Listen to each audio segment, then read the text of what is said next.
Well, here we go. About to record the biggest video of the year. 83 movies from 2022, ranked worst to best. This will be fun. We'll do it live! Fuck it! Do it live! I'll write it and we'll do it live! Fucking thing sucks!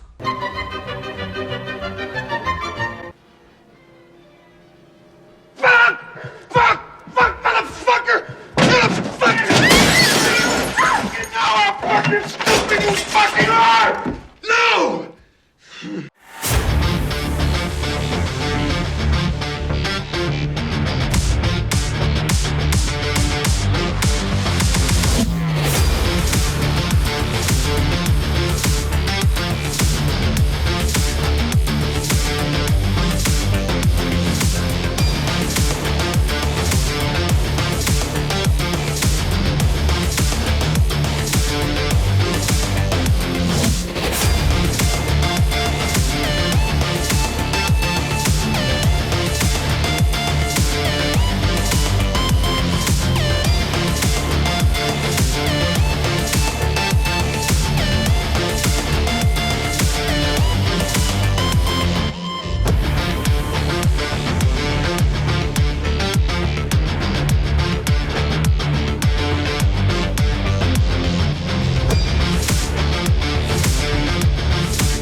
What is going on, everybody, and welcome to my ranking of all of the films that I saw, all the new releases that I saw in 2022, of which we have 86 movies.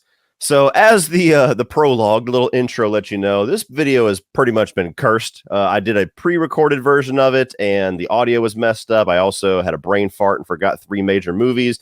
Decided to do a live stream, and 2/3 of the way, 2.5 hours into the live stream, my internet absolutely took a shit. So now I'm compiling that footage with re-recording the footage over where the video and the audio went to absolute hell. So this is a wild ride of a ranking. So nonetheless, thank you for watching. Thank you for giving me an awesome year in 2022. I plan on doing this from now on as a full-time YouTuber. So it's going to be a fun little year wrap-up project. And also, with that being said, I'm also going to be ranking some movies that have not technically been released in 2022, some Fantastic Fest films that have yet to go in front of the public eye, but I saw them that year, so I'm including them. And with that being said, guys, you don't have to let me know your ranking of 86 movies down below, but maybe some standouts in this list. If there's ones that you highly disagree with me on, let me know your opinions in a respectful way, please, down below, why you think maybe I got it wrong, why it's very different of experience for you. And with 86 films, there's probably going to be a lot of you that have a lot of those movies that you don't know what the hell I'm talking about. But that's the fun of this, right? So with all that being said, guys, let's get cracking with the 86 films of 2022, ranked worst to best. One more thing, for anybody that's watching this in the future or you're new to the channel, I do have shorter form content. If you're finding me on this video, I did my top 10 worst, my top 10 best, my top 10 most disappointing, top 10 most surprising. I ranked just the comic book films. I ranked just the horror films of 2022. So if a 3-hour stream is a bit demanding, and I understand that, please check out those videos, and I'll try to remember to come back and put a playlist up here. Now, starting off at 86, the worst film of the year for me by, I'd say by a landslide, but it was pretty close with number 85. Number 86 is Birdemic 3 Sea Eagle. A lot of you guys probably don't know what the hell Birdemic is, and I was that person. Until, sometime in September when Uncle Sean said, all right, all these movies, all the days that we're going to this Fantastic Fest, we'll look down, we'll try to figure out what we're going to go, but the one movie that we have to see that's already locked in stone is Birdemic 3. And I said, well, what the hell is Birdemic? Do I need to watch 1 and 2? I've never even seen the first. He goes, no, you don't need to watch the other 2. So essentially, Birdemic is like a movie that you fit in the category of like The Room. It's a movie that it has to be intentionally made to be horrible. Otherwise, it's like a level of filmmaking incompetence that is just barely comprehensible. It's essentially an environmental activist thriller where you have random ass actors with random characters that they meet each other, and Hang on, sorry. Random characters meet each other in really awkward scenes. It's like a bit of a romantic movie for the first hour, and every single scene, the cuts are really awkward to where somebody will finish a dialogue exchange and the scene will just stay on them for like an extra 3 seconds with them staring at each other. Like stuff like that, where it's like, why the fuck didn't they cut there? And then it turns into a apocalypse movie where birds come and kill everybody, but it's not anywhere near as cool as that concept sounds. Like Alfred Hitchcock did a better job with the birds. It's clip art pictures of birds that just come into screen. Rah, rah, rah, and it's literally just one little sound bite of a bird played over and over, and they like explode and they like dive bomb and explode, and they'll like fly past somebody, and all of a sudden like animated blood comes out and they're like it's not one of those movies where it's so terrible you have to see it. It didn't reach that point for me. It was just a movie where I spent 90 minutes just looking at Sean like, you did this to me. You did this to me. I should have known we were fucked, because as soon as we walked into the screening, they gave us a shot of tequila, which I did not take because I did not trust open containers with somebody that made Birdemic. Nonetheless, moving on. Number 85. This I thought was going to be like no contest, was going to be the worst film of the year until I saw Birdemic, and that is Jeepers Creepers Reborn. How silly and how foolish I felt for actually having faith in this fucking thing. I am somebody that I actually really love the original Jeepers Creepers. I know the controversy, but it's a movie that I love, and I can separate what the director's deal is with a movie that I already had 10 to 15 years of love before I even knew about all that shit. Second movie's okay. Third movie's garbage. And then they had this announcement that the movie was not going to have Victor Salva's involvement. It was going to be a new production company, a new studio, blah, blah, blah, blah, blah. And I said, oh, finally. Maybe we're going to get what the Creeper deserves. Maybe we're finally going to get back on track. And my God, this is significantly worse than Jeepers Creepers 3. The production value is embarrassing. I mean, it's just, they had a movie that they wanted to make, and it's like the studio gave them about 1/10 of the money that it would have taken to make that film. Then don't make that film. Make something that your budget can fucking support. And so it felt like 95% of the movie was in front of green screens, and it was just weird green screen to where people that don't even use green screens can tell. The story, what fucking story? People go to this little weird in the middle of this podunk town little festival that looks like it costs $15. I don't know why you would walk to that motherfucker, let alone drive across the country to go see it. The Creeper looked embarrassing. The lore of the Creeper just thrown the fuck out the window. I'm ranting again. I got like a 20-minute rant review. Please check that out. Jeepers Creepers Reborn. Fucking embarrassment. 84. Dashcam. Not a fan whatsoever of found footage films. And so I really only checked this out because this year I was making the valiant effort to watch as many new releases as I possibly could. Otherwise, I would have just flat out skipped this. I put it on, and not only is it just a passable at best found footage film with some decent in-camera effects, I'll give it that. The lead character is agonizing to be around.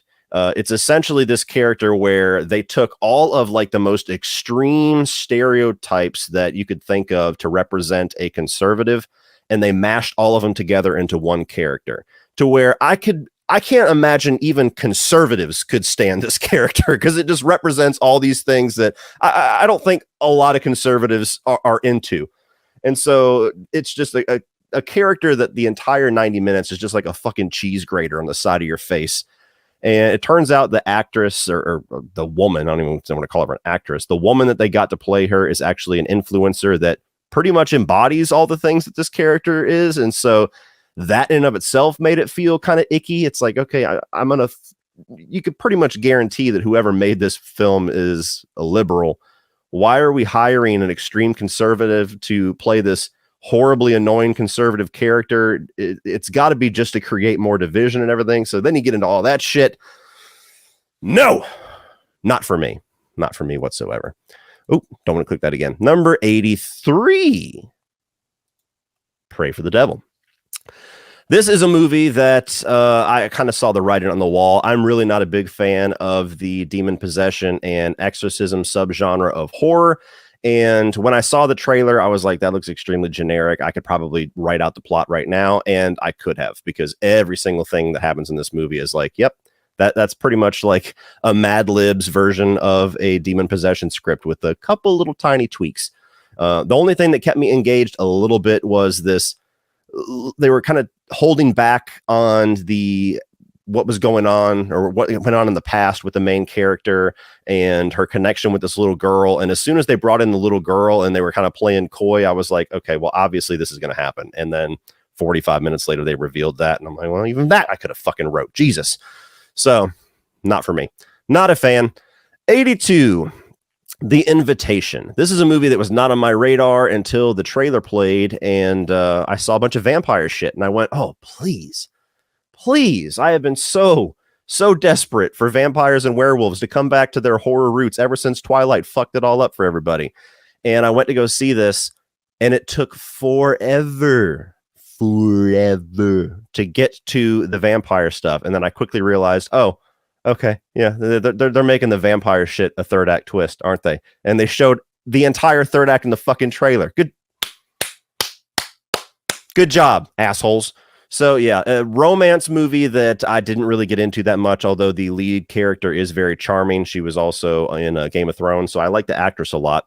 But the romance wasn't really that invested in it, and then it quickly turns into Dracula's Brides, and all the surprises were given in the trailer. And they're not really that creative of surprises anyway, so even if I didn't see the trailer, I'd be like, oh, Dracula's Brides? Oh, and it's over? Oh shit, okay. So, yeah, another big disappointment of the year. 81, Morbius. Now, I will say this movie is not quite as earth-shatteringly bad as people make it out to be, even though it's really fucking low on my list, so maybe I'm a liar. But it's just the movie that I find it insulting.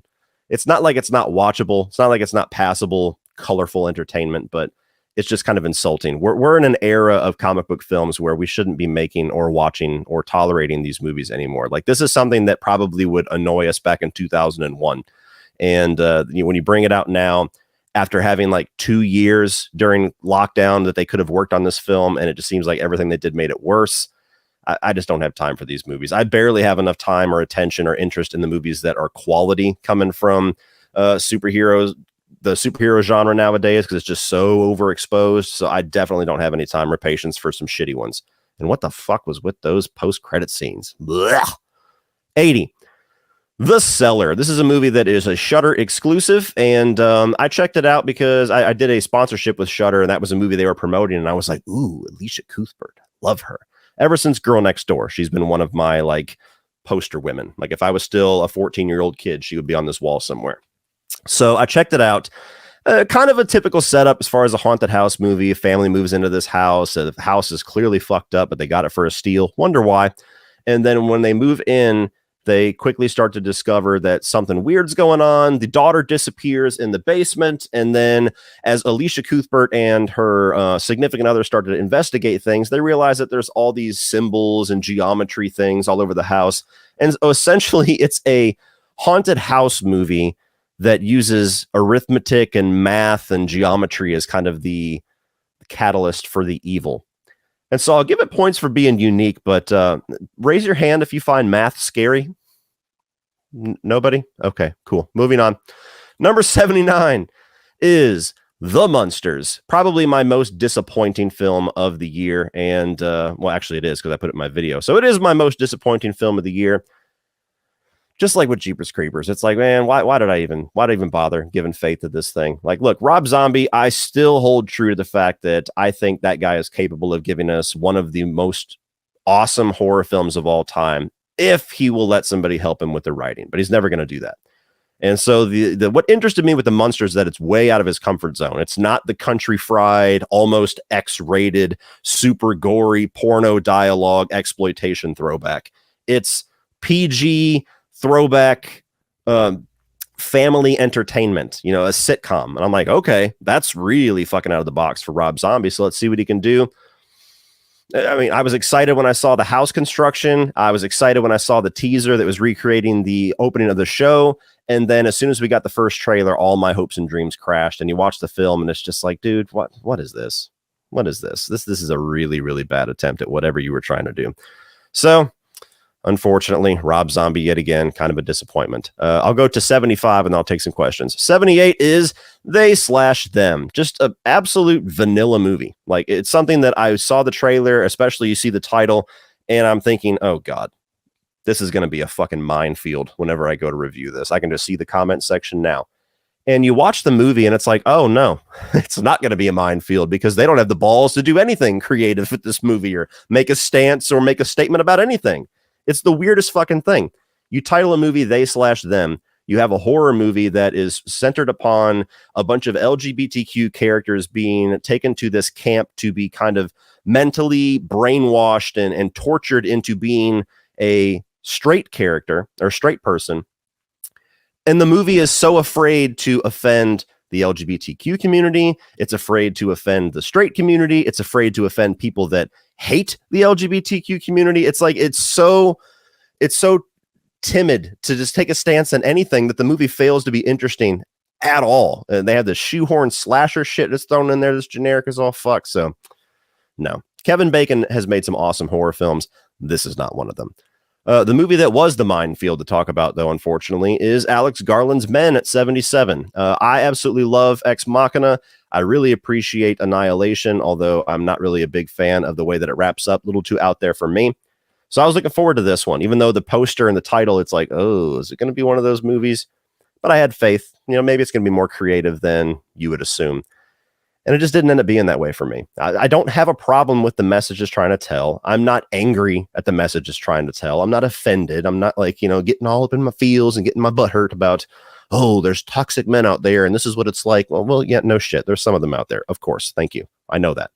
But you watch the movie and it's like, it makes its point in the first 15 minutes and then it just keeps hammering home the same exact point. And I'm just waiting like, okay, the one guy kind of playing everybody is a little bit creative and interesting, but is there ever going to be some other form of this message? Are you going to like rephrase it? Are you going to do anything to actually get me thinking? Or is it just some men suck? Oh, just that's it. Okay. So yeah, that one didn't work for me whatsoever. And it seems like it didn't work for a lot of people. I actually know a couple of female creators that despised this movie. So it swing and a miss. 76 is Blonde. And this is the movie that CP wouldn't shut up about. I can tell you that much. I was really curious about this one.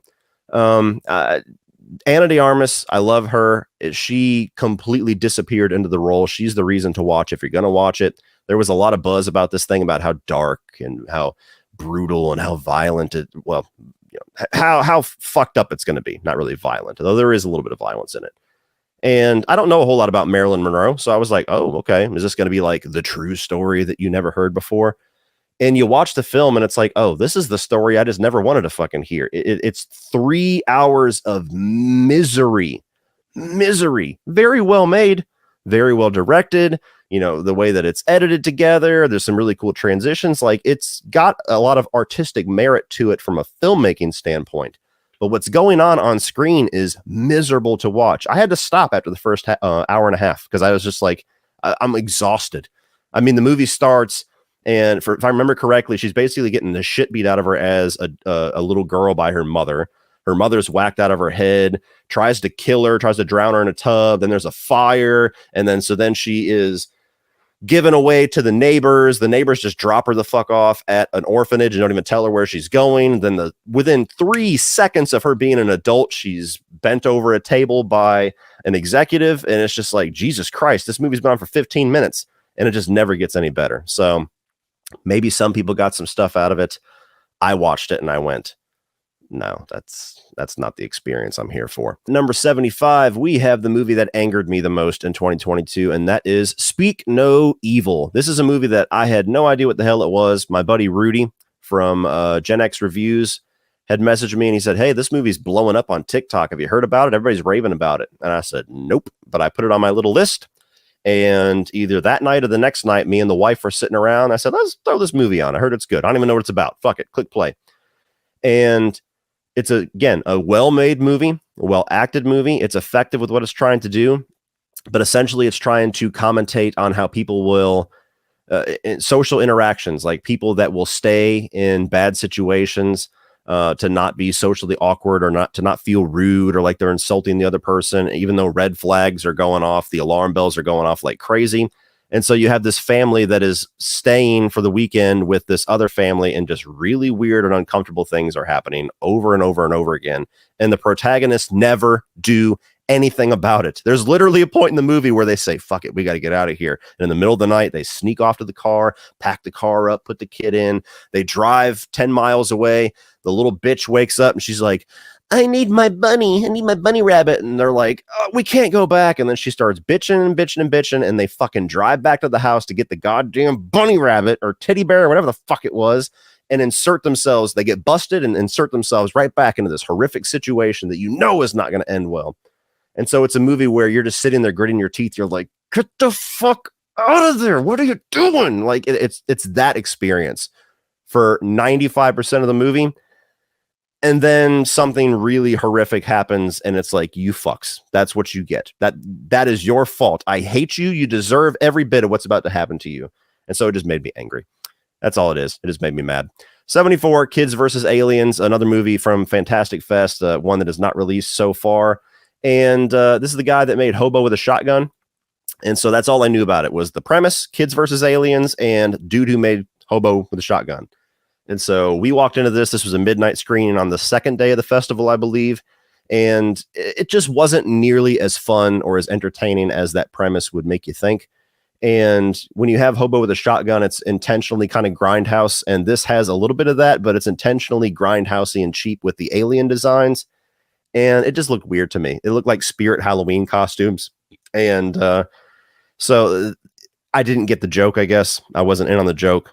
And there's a bully character in this movie that is one of those extremely over the top bullies where he's just straight up doing like evil shit that's like on a next level, to where it kind of takes you out of the movie and you're like, okay, this is weird. We're with kids and you've got this horrific fucking sociopath here doing this stuff. And so I just didn't enjoy it all that much. It was one of the movies of the festival that disappointed me the most. Moving on to 73 is White Noise. This is a Netflix movie, and it's the guy that did Marriage Story from a couple of years ago, which is the only thing that made me interested in it. I got the press box, the little promotional materials for this. I didn't know what it was, didn't plan on watching it, but my wife wanted to watch it. So we put it on, and then I saw that it was, I think Noah Baumbach was the guy's name, and I was like, oh, okay, this might be good then. And he's reteaming with Adam Driver. Cool. And it's just a really quirky, eccentric movie that not on my wavelength. Whatever humor they were going for didn't really work for me. I didn't quite understand what they were going for with some of the commentary and everything. It's a movie where it's like a post-apocalyptic thing. This gas leak comes out, and so everybody's stuck in their house. I don't know if it was supposed to be like a COVID commentary, but it was just too quirky for me. It just totally on a different wavelength. If you know what I'm talking about as far as sense of humor is, it's just like, yeah, that's not my language. 72, one of the bitches that I forgot that's making me do it live, Thor, Love, and Thunder. And what was this, man? What was this? I really love Thor Ragnarok. And I like what Taika Waititi brings. His movies aren't always for me. He's very quirky and eccentric himself, so sometimes it works, sometimes it doesn't. But I loved what he did with Thor Ragnarok. Thor, Love, and Thunder, thought the trailers looked good. I was intrigued with Natalie Portman coming in as Lady Thor. But the movie, you could tell that Taika Waititi, because Ragnarok succeeded, they were just like, do whatever you want. And he's like, okay, well, everything I did in that movie, I'm just going to fucking crank it to 13. And the humor just did not work for me. And it didn't work for my theater either. There was one person kind of snickering in the back corner. The rest of my theater was silent the entire time. The running gags with the goats, the Thor having to show his naked ass, and all the little in jokes is just, not my style of humor, just way too far.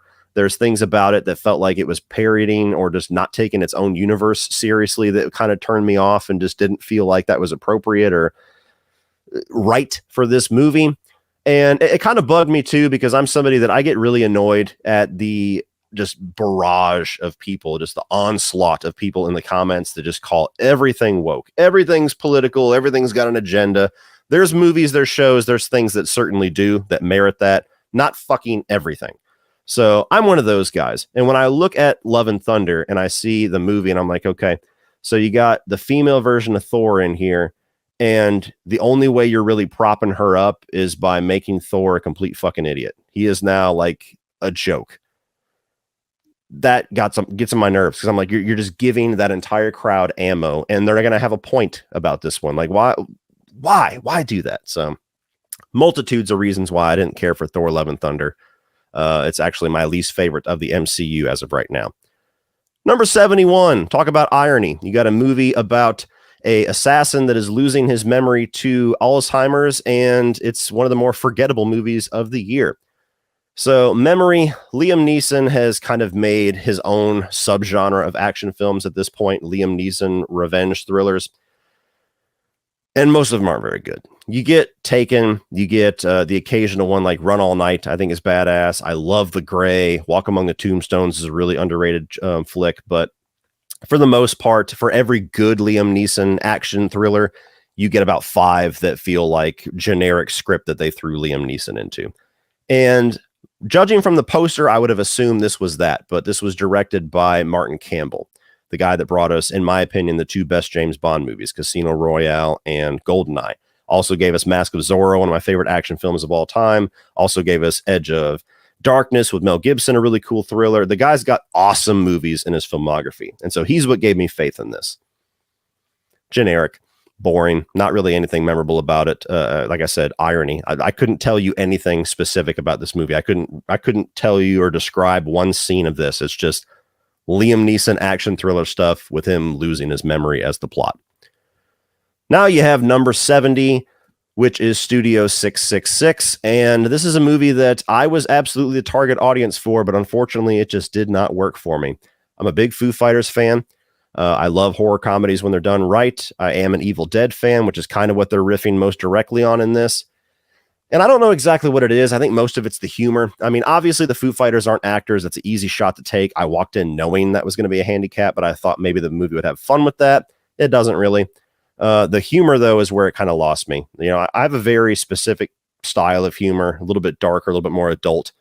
And this is kind of like teenage humor to me, like kind of dick and ball joke type humor. And sometimes that's funny. Sometimes it's just kind of a bit flat.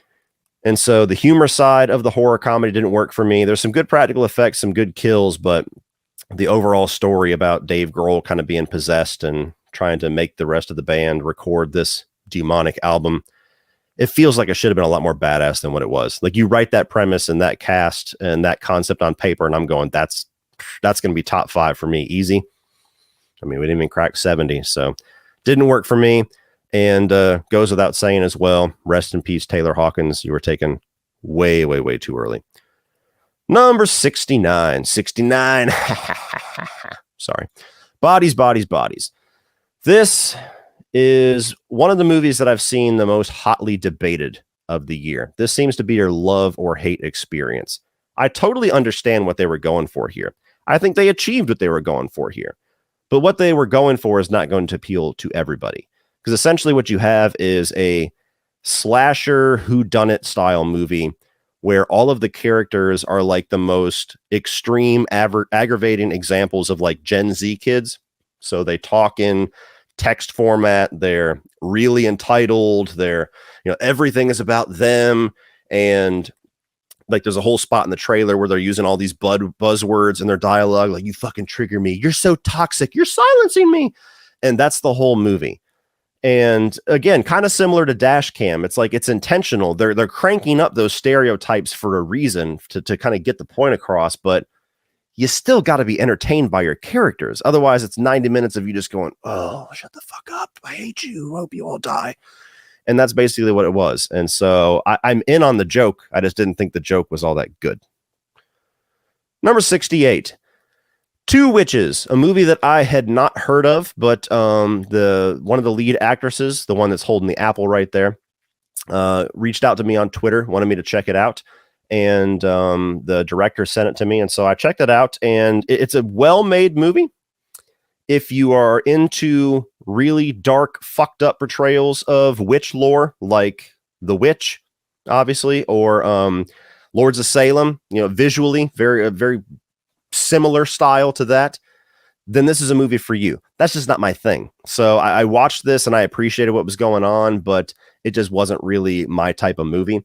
And so this is about as high as I could put it. It's the best made movie of the the ones down here as far as achieving what it's going for. Just what it's going for just doesn't really work for me all that much. So definitely Two Witches here. Check this one out if you're into that type of stuff. I think most people that like that subgenre will like it much more than I did.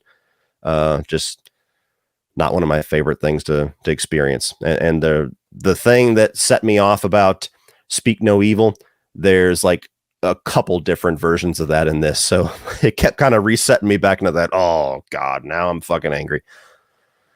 67, Blood Relatives, another movie I saw at Fantastic Fest. This one is released. It's on Shudder. And this is essentially a vampire father-daughter road movie. You get Noah Segan there on the left, who a lot of you guys will recognize if you like Rian Johnson movies. And he wrote and directed this, I believe. I know he directed it. He's like a rebel vampire that's out on the road, and he finds out that he's got a daughter that has inherited the vampirism from him. And so it's like a horror comedy road movie where he's trying to become a father to this, teenage girl he's never met before. And it's just, I think monotone is the word that I'll use to describe it, to where, again, kind of like with Studio 666, you have horror and you have comedy. And with Blood Relatives, I didn't find the comedy to be that funny. It's a very tame, PG-13 level humor that's kind of a little more subtle, a little bit more dry humor. And the horror side of things, there's not really any carnage in this. There's not a whole lot of vampire action in it. And so it just never reached any heights with anything that it was trying to do. And I just kind of found it wasn't really boring. It just monotone. I was watching and I was like, okay, this is competently made. I just wish that it would do more.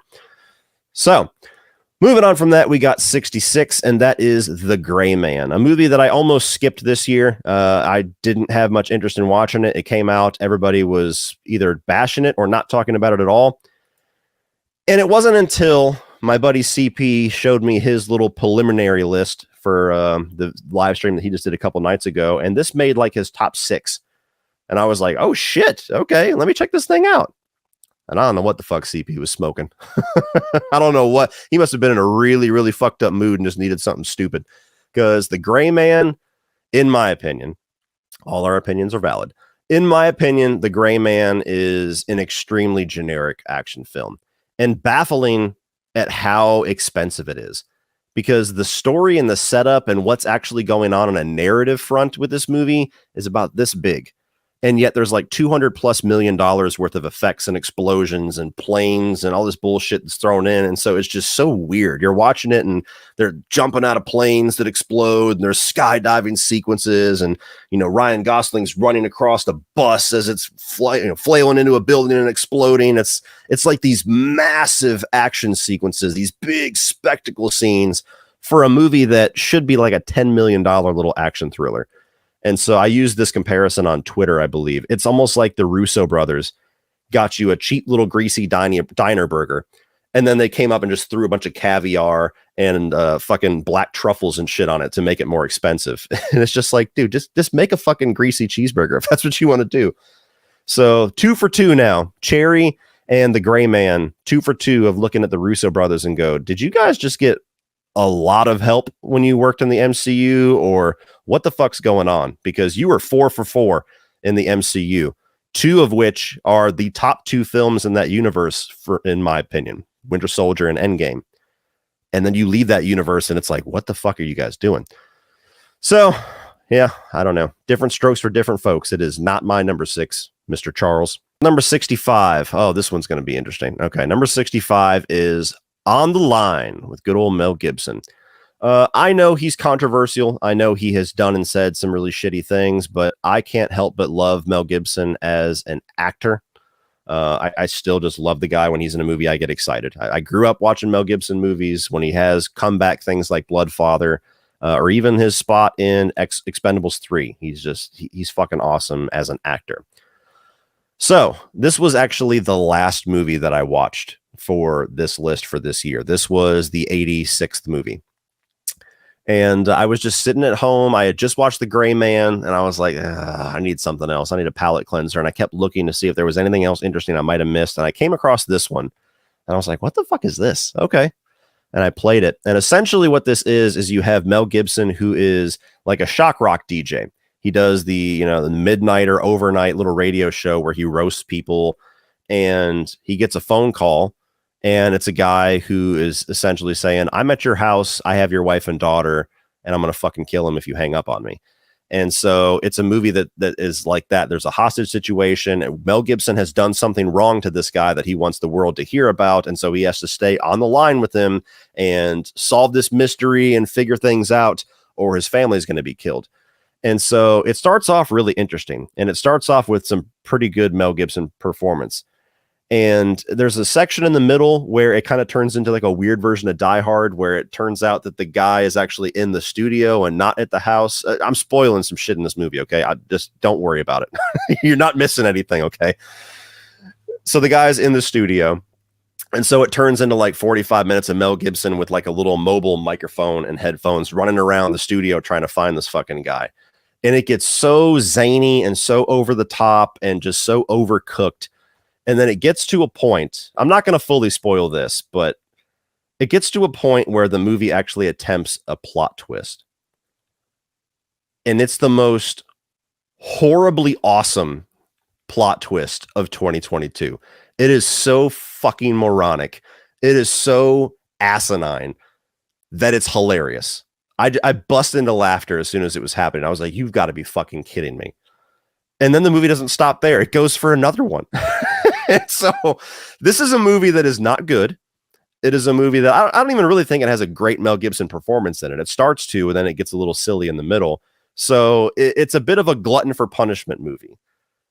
But the sadistic side of me kind of wants everybody to watch it just so we can all discuss and laugh at the plot twist in the third act of this movie. Because it on the line goes off the rails. It's fucking hilarious. I was tempted to put it higher just because I was so entertained with how bad it was. And so one of those movies. Jurassic World Dominion, Revenge of the Locusts, number 64. Why? I'm not really a fan of Fallen Kingdom, but you watch that movie and the end of it sets up a really neat premise for a final movie. Final. They're going to make another one. The dinosaurs are now loose on Earth. It's quite literally now become Jurassic World. And then they announced that the cast of the original movie is going to come in. So it's going to be the two generations of Jurassic cast against the world of dinosaurs. That sounds stupid as fucking awesome. Yes, sign me up. And you go watch the movie and it's about locusts and environmental activism and a little reserve off on an island somewhere where all the dinosaur action takes place. And it's like, guys, you set yourself up for a significantly better movie. Why? What the hell are you doing? I wasn't angry at this movie when I was watching it. I was just kind of monotone as far as my reaction to it. Like I was just experiencing it and just like, dinosaur shit. Okay. And after I left the movie, like progressively every 5 to 10 minutes, I would think about it and I would get angrier about the fact that is possibly our ending to this universe. It's just like, what the fuck did you do? Why? Locusts. 63. Day Shift. Very solid movie. It's on Netflix. It's a horror comedy. Jamie Foxx is a vampire hunter. You get Dave Franco in there as kind of his new recruit. Some decent vampire action, a little bit of gore in there, some decent comedy.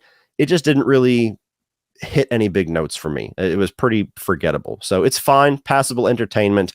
Didn't do a whole lot for me. Although I appreciate the fact that at least it had more going for it than Blood Relatives did.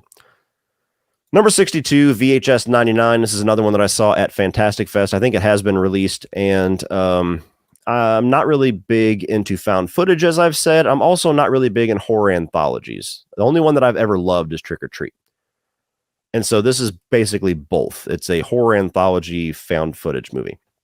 I've only seen the first VHS, and I loved the first little horror story, the one that's directed by I think it was David Bruckner, the guy that did the Hellraiser movie that we have not discussed yet. I loved that one, but I didn't love anything else about the first VHS. And I've heard that VHS 94 is awesome. I've heard that VHS 2 is awesome. Maybe one day I'll check them out. VHS 99, mixed bag. There is, I think, 5 different stories in this. The first story and the last story I thought was dog shit. Didn't entertain me whatsoever, especially the first one. The first one started off in a really rough note to where it's just really insufferable characters for like a 5-second punchline. You have a story about a girl getting buried alive. I thought was pretty effective as far as claustrophobia. You had the one in the middle that was easily the best as a 90s kid. It's kind of like a sadistic version of the Nickelodeon game shows. I really loved that one. You have one about kids peeping at their naked neighbor that started interesting and just quickly resolved itself. And then the one at the end, like I said, it wasn't very good either. It was one of my least favorites. So not really a big fan of that one. Black Adam, another one of the bastards that I forgot when I was recording this. Very passable, forgettable, dare I say, generic action film, superhero film. Look, I love Dwayne The Rock Johnson. Love that guy. He's one of those celebrities. Of course, I don't know him, so I can't verify this, but he seems to be one of the more respectable celebrities. Just he's a guy that's impossible to hate.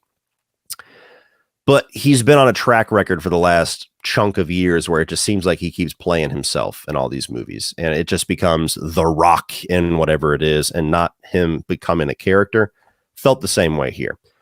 I loved seeing Pierce Brosnan in this, but everything else, it was just like, I've seen this movie before. I've seen every single thing that you're doing in this movie a multitude of times. There's nothing new or fresh here. And so I wasn't really all that entertained by it. And everybody was only talking about the post-credit scene. Oh my God, yes, fucking, have you seen what happened? Have you heard what happened? And, The Rock's big thing that he kept saying when he was promoting this movie is, there's about to be a big power shift at DC. The power dynamic is about to change. Well, he was right, because they canceled the fuck out of this and everything else. So, yeah, it passable. 60, Los Secretos del Dumbledore. The Secrets of Dumbledore, Fantastic Beasts. This is a franchise that I just introduced myself to this year. Yeah, I'm way fucking behind. So we did the 31 on 31 Fantasy Edition back in like May. So March through May is when I was watching the Harry Potter films and Lord of the Rings films for the very first time. The Harry Potter films I enjoyed significantly more than the Lord of the Rings films. I dug those movies, all 8 of them. I liked them. Did not like either of the 2 Fantastic Beasts films, especially the second one. That was my least favorite of that whole franchise. This one's better. It's better than the second one, but still not really telling a story that compels me. I'm glad that they actually picked what they're going to do.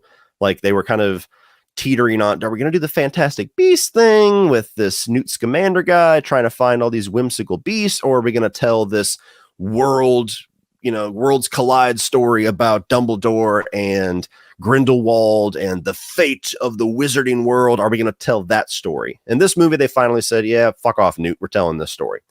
So that was cool. I think that Mads Mikkelsen is the best version of Grindelwald we've gotten so far. I think the most interesting part of the movie is the relationship and the turmoil that is now caused because they're on opposite ends of this battle between Grindelwald and Dumbledore, but the movie doesn't have the balls to actually explore it to the point where China deleted one scene and got rid of that entire subplot. So for as much as Disney likes to, or movie studios, this isn't Disney, but for as much as movie studios like to do the whole, we're going to lead the charge for social justice, and this is how all of you simpletons that watch our movies should be, they don't, follow their own fucking rules. They're going to explore this gay relationship that is fascinating, and they're going to go, oh, but China won't play it. We won't make a whole lot of money. Okay, do one scene. We'll compromise. Just mention it in passing, and then move the fuck on. So, yeah. 59, Babylon. Some people are going to be angry about that. This was one of the last films that I watched this year. I didn't know what the hell this was, what it was about. I hadn't really heard much buzz about it. It seemed to be kind of the people that I would expect on Twitter to love this movie were raving about it, and everybody else was just like what is this? I don't know. So I watched it. And remember I was talking about how obnoxious 2022 has been about 3+ hour movies? Yeah, this is the one that broke me. 3 hours and 10 minutes long, I think it is, of exploring old Hollywood. You have Margot Robbie, who is this really hungry person that comes in that wants to be this hit actress, and she gets her shot. You have Brad Pitt kind of playing the old school actor who is already the superstar in the latter half of his career. And you have this guy who is kind of like really low on the totem pole trying to build his way up into Hollywood. And it's all three of those characters kind of sharing their stories throughout like the 40s and the 50s and into where sound worked its way into movies. And so it's telling this historical tale of old Hollywood through the eyes of these three characters. And look, it's well made. It's very well directed. It's extremely well edited. There's choreography scenes in here. I mean, it's Damien Chazelle. It's the guy that did La La Land. So he's bringing that strength over to here in some sequences, only it's orgies and not musical numbers in the street. So it's really well done on a technical front, but I don't give a fuck. I don't fucking care about old Hollywood. I'm bored with Hollywood making movies about how awesome Hollywood is. And so I watched this, and aside from the segment of the movie where Tobey Maguire comes in as this really dark, twisted, fucked up, yellow teeth, meth mouth, like crazy looking version of Tobey Maguire, aside from that little segment of the movie that was genuinely like, I just perked up immediately. I'm like, ooh, Spider-Man. And he was genuinely creepy. Aside from that 15 to 20 minutes, I was bored out of my fucking mind for this movie. So again, I get everybody that's into prestige and loves Hollywood and is just like, oh, best actor, best director. This, not me. Not me. I don't know who to recommend this movie to, aside from those couple of people that I know on Twitter where I'm like, yeah, this is your type of movie for sure. I mean, I text my buddy Sean, who had not seen this movie yet. And I was like, have you seen Babylon? I was only like 8 minutes in. And he goes, no, not yet. I said, dude, I'm like 6 minutes in. An elephant has already shit on a guy and a chick is pissed in a guy's mouth. And he's like, awesome. So that's the type of movie this is. It's fucking weird. I don't know. I don't know how to discuss Babylon. I don't operate on that wavelength. 58. Don't Worry, Darling. And this is a movie that I think would have been much lower on my list had I not waited to watch it. This is a movie that dropped the week that I was in Fantastic Fest. And by then I had already heard the negative buzz. People were destroying it. Sean had already seen it and basically echoed everything that I've been hearing. People demolished this movie. And so I didn't have that much of a hurry to watch it. Finally did. And I got to be honest, I didn't find it as bad as everybody else. It's a running theme. It's well made. It's well directed. It's got a lot of artistic merit going on. Florence Pugh is awesome, like as to be expected. She's just fucking great. Really intriguing story, but it does kind of fall apart in the third act. It doesn't fall on its face quite as hard as everybody made it out to be. It's not an ending. It's not like On the Line where I'm like, you got to be get out of here. You're insulting me at this point. But it's just not the most interesting way to wrap up this story. There's a thousand other ways you could have done it to try to make the point that Olivia Wilde was trying to make and had a more satisfying conclusion. So I would say to check this out for cheap, or if it eventually goes to a streaming service that you already have the subscription for, and give it a shot if you were kind of strayed away from it because of the negative buzz. I think it's better than some people made it out to be. It's still not a movie to rush out to see, though. The weirdest movie of 2022, 57 Crimes of the Future. This is the new, shit. Why am I blanking on his name? This is what happens when you talk too much. Cronenberg. Excuse me. Brain's already going fried. David Cronenberg. This is the new Cronenberg film. So you know it's going to be fucking weird. You know there's going to be some body horror. You know there's going to be some nastiness in there. I didn't know what this movie was about. I just clicked play. This was, again, the last chunk of movies I watched for the year, trying to round out my list. And let me try to describe the plot of this movie. So it is in the future. It's kind of post-apocalyptic. Humans have evolved to where they no longer feel pain and they no longer have infection. And because of that, their perception of pleasure is also kind of fucked up. So pain and pleasure are kind of one and the same, very Hellraiser-ish. And you have essentially this society, this underground society that gets their kinks from watching open surgery, which is possible because people don't have pain or infection. So they can literally cut you open your shit up, take something out of you while you're awake, sitting there on your fucking phone or chilling out, whatever, and it doesn't even phase you. So people get open surgery and everybody sits around. Oh yeah, do it again. So that is kind of the setup. You have Viggo Mortensen, who has another evolution to where he actually can spontaneously make new organs. So he's constantly in the rotation for this little underground kink to where he's having shit taken out of him because he's got extras. And he kind of gets recruited by the government to investigate this brewing rebellion within this underground surgery sex kink place. It's fucking weird. That's just kind of scratching the surface on the weirdness of this movie. It's one of those movies where I was never bored. I was intrigued by it. There's a lot of really weird, fucked up visuals as to be expected from Cronenberg. But it's one of those films that you get to the end of it and it ends and you go, oh man, I got to do homework, don't I? Like, it's not a straightforward movie. It's symbolism and metaphors and undercurrent, commentary. And so unless you're a super genius, which I am not, you watch this movie and at the end you go, fuck, now I have to go online and research this thing and look up themes and discuss it with other people and hear what other people think, what their interpretations are. And I just didn't find it to be interesting enough to do all of that. I did it because I still wanted to discuss the movie, but it was too much for me. It didn't have the appeal of some of those classic Cronenberg movies. It was just really fucking weird. 56 Firestarter, another one like Don't Worry Darling, where I just didn't quite get the extreme hate. Like, this is on most people's bottom of the list, bottom of the 2022 lists. It's a perfectly fine 3-star movie to me. I said that when I first reviewed it. I've rewatched it once and I'm like, yeah, I don't get it. Like, it's not great. It's not a movie that I'm going to champion or die on a hill for, but I just didn't think that it was the gutter trash, the flaming dumpster that everybody was making it out to be. Now, keep in mind, I'm not in love with the Drew Barrymore movie, the original. I think it's okay, but it's not a classic by any means. So maybe not having that baggage allowed me to enjoy it more than most. But I watched it and I'm like, this is an intriguing enough movie. Zac Efron's pretty good. There's some decent effects with the fire. I like the little girl. I don't like the way that it ends. That's the biggest thing that I didn't like about it. It feels like it just kind of stops. But it was fine. I just didn't get the extreme hate for it. 55. Another one of the movies that I threw in here at the end. Fall. I kind of wish I would have seen this in theaters only because the really effective parts of this movie would have been awesome on a big screen. This is one of those kind of generic survival movies. You have these two women that climb to the top of this world record height radio tower. The fucking ladder is rusted, busts to shit, falls off, and they're stuck up there.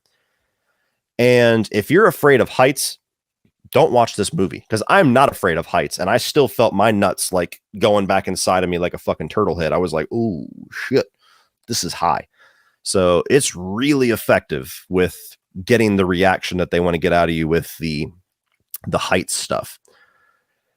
Similar to On the Line, this movie attempts a plot twist that was laughable. And again, I don't know if I hated it or loved it, because all I did was just start busting out into laughter. I saw this one coming a little bit in the last 5 minutes before they revealed it, where I'm like, are they going to do this? Because the way that she's looking, so I kind of dulled what might have been a lot of laughter. It wasn't quite as explosive of a what the fuck as On the Line was, but not a movie where there should have been a plot twist like that. They kind of, I could see that last 15 minutes or whatever kind of ruining the movie. There's a journey that these two characters are going on together as far as kind of resolving an issue between them that is thrown away. And you don't get the resolution of that storyline that the movie should have done. It kind of starts to focus on some other resolution. And so it just felt very awkward to me that they made that story choice in the last 15, 20 minutes. So it was fine. It's not one of those survival movies that rises above, again, no pun intended, rises above some of the others. It was just, I wish I could have saw it on a big screen. Would have liked a little bit more. Michael Bay's Ambulance. seems that a lot of people like this more than I did. I'm a fan of Michael Bay, especially the early Michael Bay stuff. I love The Rock. Armageddon's awesome. I love the Bad Boys movies.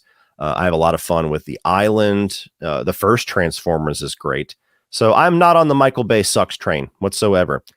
And this movie seemed to be going back to kind of that more early, smaller scale, smaller concept action movie that he used to do. It was just too fucking stupid for me. I love Jake Gyllenhaal. I'm a fan of Yahya Abdul-Mateen II. That's the guy that did Candyman and the Manta Ray character from Black Manta from Aquaman. So he's somebody that you'll be seeing him for a while. He's sticking around. But the movie just gets so fucking dumb from the get. I mean, you have Jake Gyllenhaal that's introduced as their adoptive brothers, and he's the one that's gone to the other side of the tracks. He's a criminal. He's a career thief. And the movie introduces him like he's this badass, really smart thief, like he's this super guy. And his brother's getting pulled back into that one more job. I got this shit figured out, this plan. We're going to walk away with that big score and I'm done forever. And I need you. That always works out, doesn't it? And then you get to the robbery and Jake Gyllenhaal's walking around with his mask off, like just showing his face and shit. And I'm like, this is the guy that's the idea, man. That guy's a fucking idiot. This is a terrible heist. What the hell? And the movie just has multiple things like that all the way throughout it. Like, it's a neat premise for a shorter movie, not quite as bombastic as Michael Bay likes to make it, but it just keeps going and keeps going. There's a section where they pull the ambulance in to spray paint it green to like trick the cops, and that doesn't work. And I'm like, what the fuck? Yeah, because it's not weird at all to see an ambulance driving by that's painted in green. That's not going to get any fucking attention. Like, it's just stupid stuff like that where I'm like, you're making my brain hurt. This doesn't make any sense. So, yeah, could have been better. Number 53 is Hunt. Let me say this clearly. Do not listen at all. Do not take into account at all what I am about to say to this movie. I am not the opinion to listen to when it comes to Hunt. This is one of those movies that we saw at Fantastic Fest. I'm not sure if it's gotten released yet or not, but it's a Korean movie, I believe, and it's a political thriller action movie. The action sequences are fucking awesome, but it is a really, really dense, complicated, quick-moving political thriller. And if you don't speak Korean, obviously you have to read subtitles. It's even harder to keep track of things because you're having to watch and read. Added in with the fact that about 5 minutes into this movie, I got the worst headache that I have had all calendar year.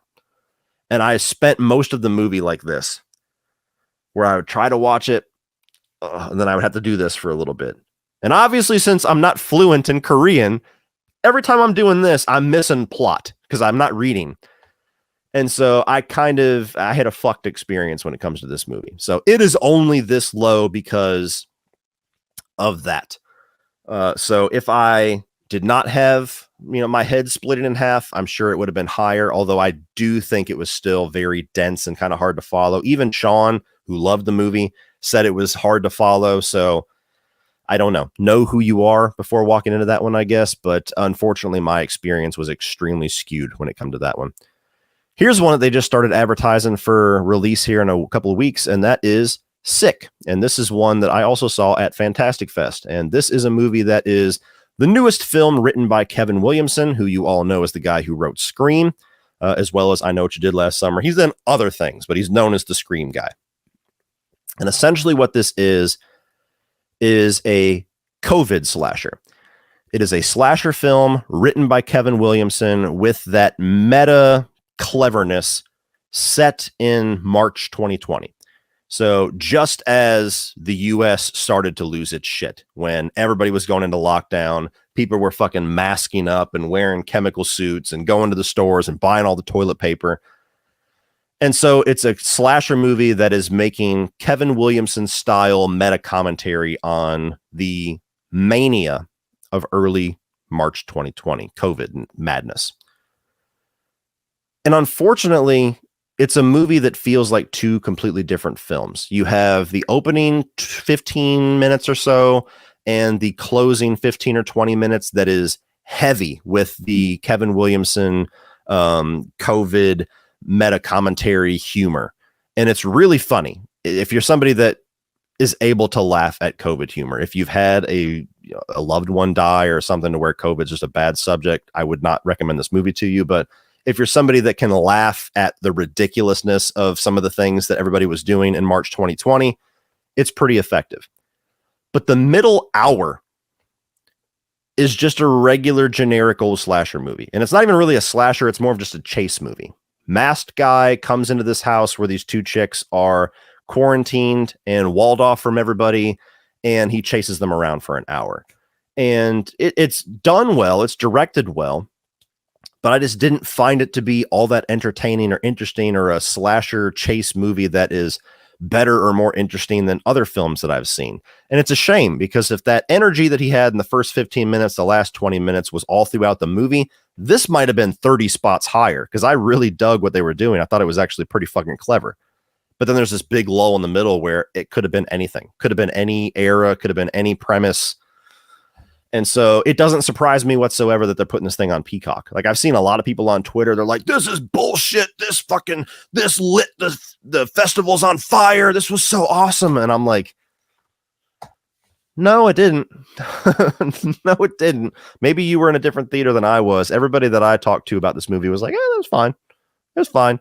So yeah, it doesn't surprise me that they're putting it on Peacock or Paramount Plus or whatever. I think it was Peacock. So check it out if you're a Kevin Williamson fan, but keep your expectations modest. Number 51, The League of Super Pets. I only saw this because of my daughter. She had a day where she was off of school, and so we had a little daddy-daughter date, and I took her to go see this. She really enjoyed it. She had a good time with it. She's watched it 2 or 3 times since at home, so it's kid-approved. As far as dad, tolerable. You know, and if you're a parent, you know what I'm talking about. Is it a movie that if your kid has on like fucking clockwork, are you going to want to just shoot the goddamn TV with a shotgun? No, it's fine.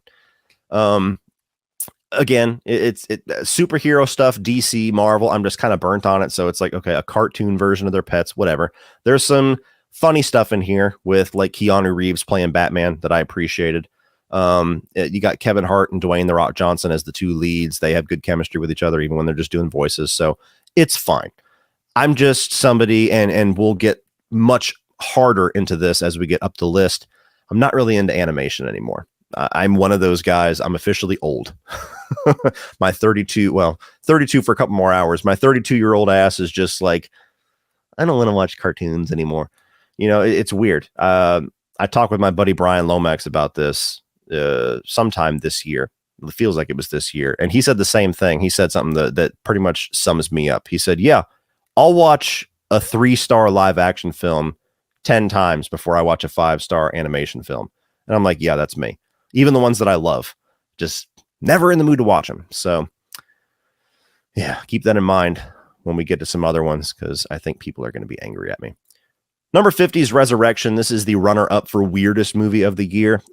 Rebecca Hall is in this. She's the reason to watch it. She is awesome. And she was in one of the better horror films, one of the more talked about ones from last year, the Night House. And so I kind of walked in with the Night House expectations. I'm like, ooh, another one from her? Cool. And I'm trying to describe the plot of this movie. She is a single mom. She's a business lady. She's, that strong, independent woman type character. And then Tim Roth randomly shows up. And quickly you figure out that he is somebody from her past that she wants to keep buried. She's not happy that he is back and around her. And without saying too much, they had a relationship that was very abusive. A child came out of it, and Tim Roth ate the kid. This is early stuff. This is not like third act twist. This is early stuff that's told to you to set up the movie. Tim Roth ate their baby. And he comes back around and he's like, baby's still here. Baby's still here. Can you hear it? He's crying for you. He's right here. And there was a part of me that just thought he was mentally fucking with her. And I'm like, that's sadistic as shit. Like, this is fucked up. But the movie takes that shit seriously. Like he ate the baby and the baby might actually still be alive in there. And then you have an hour of her being really paranoid, and where the movie goes is just, it's puzzling to me. It's another one of those movies like Crimes of the Future where at the end I'm like, I got to do fucking homework, don't I? That doesn't make any sense. Was this in her head? Is she awake? Is this a dream? Is this just a big fucking metaphor for something? I don't understand this. And so it's a movie I don't know who to recommend to. It was very odd. Coming in at number 49 is Beast. Idris Elba versus lions. And much like Fall, this is a type of movie we've seen done a dozen different ways. I like Idris Elba a lot. The trailer looked intense enough. I saw Charlton Copley, and I love that guy. I wish we could see him more often. So I went to go check this out immediately after Bodies, Bodies, Bodies. Obviously, I enjoyed this one significantly more than Bodies, Bodies, Bodies. But it's a passable 3-star animal attack type movie. You know, it's got the tension that you want. It's got some of the intense sequences that you want. Where the movie falls is that his older daughter that is in this movie is one of the most aggravating characters of the year. I don't remember specifically what she does, but if I remember correctly, she's one of those characters that basically does everything that you don't want them to do.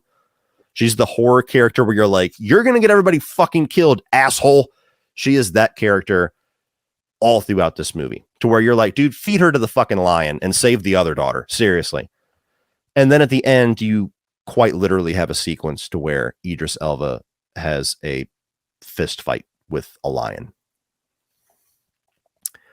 And look, I'm all for stupid. I can turn my brain off and enjoy a movie, but I have limits. I have limits. And the way that fight went down, like plot armor doesn't even say it. 48, Bullet Train. Another one of those movies that it seems like you either really liked or it wasn't quite your thing. This is very much somebody that is influenced by the Guy Ritchie movies, and it wears that on its sleeve. And so I could see a lot of people having fun with this. It is a fun movie. For me, it was just a bit too much, though. It was a bit too much zaniness, a bit too wild, a bit too much Guy Ritchie flavor. And so while there's fun characters, fun performances, while it's a movie that you can just kind of sit back and have a good time with, it was just too much. Like you actually have a point in the movie to where like everybody gets this backstory little edit and you have a fucking water bottle to where a water bottle shows up and the movie stops and gives you like this little 5-minute montage of where the water bottle's been all throughout the movie, which sounds so zany that some people are probably laughing about that. But at the time I was just like, ugh, come on. Like it was just a bit too much. So I don't know. I would be happily rewatch this movie. Maybe I'll like it more on second watch, but it just didn't quite work for me when I saw it in theaters. 47, we have Deep Water. This was a Hulu exclusive movie with Ben Affleck and Ana de Armas, and it was directed by a director that I cannot think of his name, but he's kind of known for being the king of erotic thrillers. He did Fatal Attraction. He did Unfaithful. And so Deep Water was hyped up because the two leads had a little relationship in real life after this movie, and it's directed by the guy it's directed by. A lot of people didn't seem to like this movie, so I think it's much higher on my list than most people. I thought it was okay. I had a decent time with it. You know, for an erotic thriller, what does it need to do? It needs to be thrilling, it needs to be sexy, and it needs to have 2 hot stars. Check, check, check. I mean, it basically tells the story of the biggest cuck in the world. You have Ben Affleck, who's married to Ana de Armas, and she just fucks anybody she wants to, and he knows about it, but doesn't really do anything about it. Or does he? And that's essentially the movie. Her lovers start showing up dead, and you're wondering, as well as Ana de Armas, is my husband doing all this, or what's going on? And so there's moments where it's really intriguing. There's moments where it's really tense. As a husband, like I'm watching Ben Affleck and it's like I'm cringing at some of the things going on. So it was a bit more effective for me than it was for everybody else, I think. I thought it was solid enough. Number 46, here's one that's going to set the chat on fire, probably. The Whale. This is a movie that's getting hyped up like crazy here in the award season because of that man right there, Brendan Fraser. Brendan Fraser is one of those guys that made my childhood awesome. I grew up in the 90s, and so movies like Encino Man, The First Mummy, I like the second one too, but mainly the first one, even George of the Jungle and shit like that. Those are the movies that I grew up with, but he's always been around doing awesome stuff. School Ties, one of my favorite movies by him. If you get nothing else out of this section right here about The Whale, it's watch the movie School Ties. Nobody talks about it. It's one of his best movies. And so I am fully on board of the Brendan Fraser Renaissance train. I love the fact that this guy is coming back. I love the fact that Hollywood is embracing him. I love the fact that the fans are embracing him. Like, everybody is totally cheering this guy on, and I love it. I mean, when me and Sean went to MegaCon last year, we were standing in line to get a picture and an autograph with Giancarlo Esposito. The very next table to the left of us was Brendan Fraser, and his line was like out the fucking door. Both days that he was there, his shit was sold out. And when that guy walked out, like, we were mid conversation with the lady, trying to tell, like, I was trying to tell her which picture I wanted whenever you're, paying the money or whatever. I'm like, yeah, I'm going to do this one. And we looked to the left, and Brendan Fraser's out there, and he's like taking selfies. And I'm like, oh, it's fucking Brendan. I love you. So I love the fact that this guy is kicking ass and taking names. And while I would say he is neck and neck with Austin Butler, and I would be happy with either one of them, if he wins, that's going to warm my heart. And his performance in this movie 100,000% merits that, because he is incredible in it. It's unlike any performance you've ever seen this guy give. But I didn't really like the movie. I kind of expected that, because a lot of times that's the way that it works with me, my movie taste, my personality. A lot of these award season movies aren't really on my wavelength, though I can appreciate the direction, the editing, the acting, all the things that they're getting accolades for. This is one of them. It's essentially an adaptation of a play, and it moves like a play. It's all in one setting, which is Brendan Fraser's character's little house, his living room. And characters will come in and exit and leave the story and come into the story just like a play. And it's essentially about this guy, as the picture and as kind of a double meaning of the title, who is morbidly obese, like shockingly, horrifically obese. And he's essentially trying to eat himself to death because of something that happened. And before he dies, he's trying to repair his relationship with his estranged daughter that he more or less abandoned, played by Sadie Sink, who is, I can't remember the character's name. She's the redhead from Stranger Things, Max. And she's very good too, as far as performance goes. But her character is despicable. His daughter is like the worst human being I've seen in a movie in 2022. She's fucking horrific.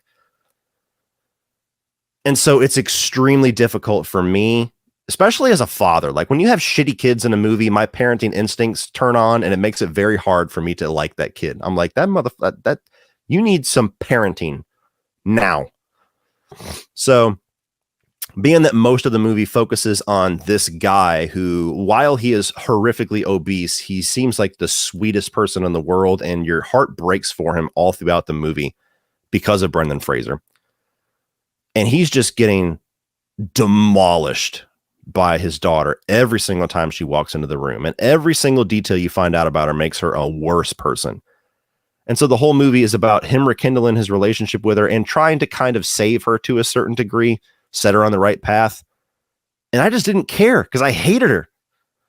And so all throughout the film, it was just like, yeah, Brendan, you're killing it, but this movie is just not for me. And it ends on a really weird metaphoric visual. And, Darren Aronofsky is one of those directors.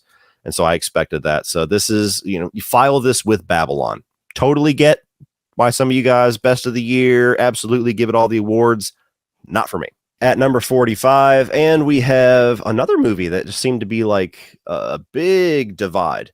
And that is Texas Chainsaw Massacre, the Netflix film. Look, not a big fan of this franchise. I'm somebody that I'm not even really all that enamored with the original film. I respect the hell out of it. I get it. I know why it has the legacy that it does. But I've always been somebody that loves the remake. The remake is the one that I had the crazy experience in the theater with, that fucked me up, that haunted me. And I was like, we're not even going to buy this Blu-ray. I can't watch this movie again. And then I bought it and watched it again and again and again. So this is a franchise that has rebooted itself how many times at this point? I mean, Texas Chainsaw 2 might as well be a reboot. I mean, that is tonally opposite from the first film. So that might as well be a reboot. You get to part 3. That might as well be a reboot because it has nothing in comparison to the first two films. You get to the fourth one. That one is like deleting 2 and 3 and going back to the original film. You get the remake and then the prequel. Those are the only two in succession that feel like they belong together.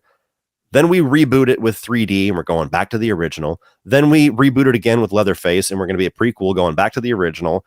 And now you get this one. It's like, and we're going to delete all the movies and go back to the original. And it's going to be 40 years later. Okay. 8th time's a charm, maybe. I don't know. So when the movie came out, I didn't have a whole lot of faith in it. All I really wanted from this, because I had given up on anything else bigger, is that, okay, make Leatherface menacing and kill the fuck out of some people. And that's what you got here. You get characters that are brought in that are like millennials, Gen Z, and similar to Bodies. I think they're intentionally like played up to be, you know, the social justice warrior characters and the ones that to make you not like them. They want to be the extreme stereotype to make you not like them so that you can at least enjoy when the chainsaw comes. And I think they did a good job with that. One character in particular, which took the entire runtime of the movie to finally get that satisfaction. But you have those characters that's brought in. You have Leatherface that's brought in. It's really gory. There's some pretty good kills, so it's effective in that front. It's give Leatherface some people to kill and let him kill them for 90 minutes. That's this type of movie. Is it low-hanging fruit? Absolutely. Is it better than a lot of this franchise? In my opinion, absolutely. Is it anything more than that? Fuck no. So I had a passable time with it. All I will say, though, it does have the way that they utilized Sally Hardesty. Yeah. Disrespectful, in a word. A little weird. So yeah, I dug that movie enough. It was successful enough. They're making a couple more. I'll take them. I'm not expecting anything more from this franchise at this point. Just blood and guts. 44. The witches are back. Hocus Pocus 2. Look, I know that I talk about a lot of movies about blood and gore, and you know, I focus on the dark side of a lot of things, but I do love me some classic Disney. And Hocus Pocus, the original one, is one of my favorites. That is a movie that has always been one of my favorites. It's one of my movies that I never get tired of rewatching. Every October 31st, when we're done trick-or-treating, this movie is on while we're eating pizza or whatever the fuck. Usually something sloppy and fun like that for Halloween. I don't watch a John Carpenter film on October 31st. I watch Hocus Pocus. And so I'm one of those people that have been screaming from the hilltops, give us a sequel, cowards! For years now. And when they finally announced it, I was so excited. When they announced it was going straight to Disney Plus, got a little less excited because especially before the movie came out, it was becoming clear that Disney Plus was kind of just their dumping ground. Just put this on there. Some people might subscribe, but don't put a lot of time and effort into it. And so it's fine.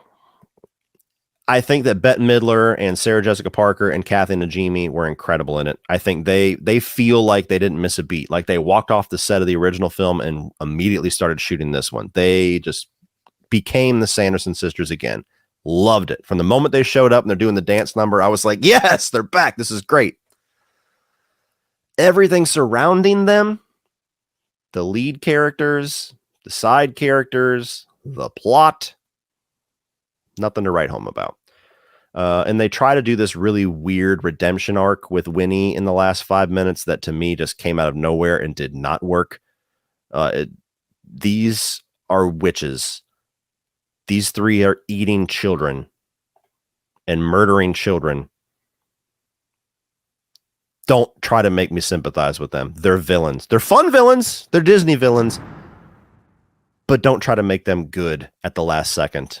Disney, fuck off. No, they're villains. So yeah, let the bad taste in my mouth. I'm like, what? Why are they doing this? This is stupid.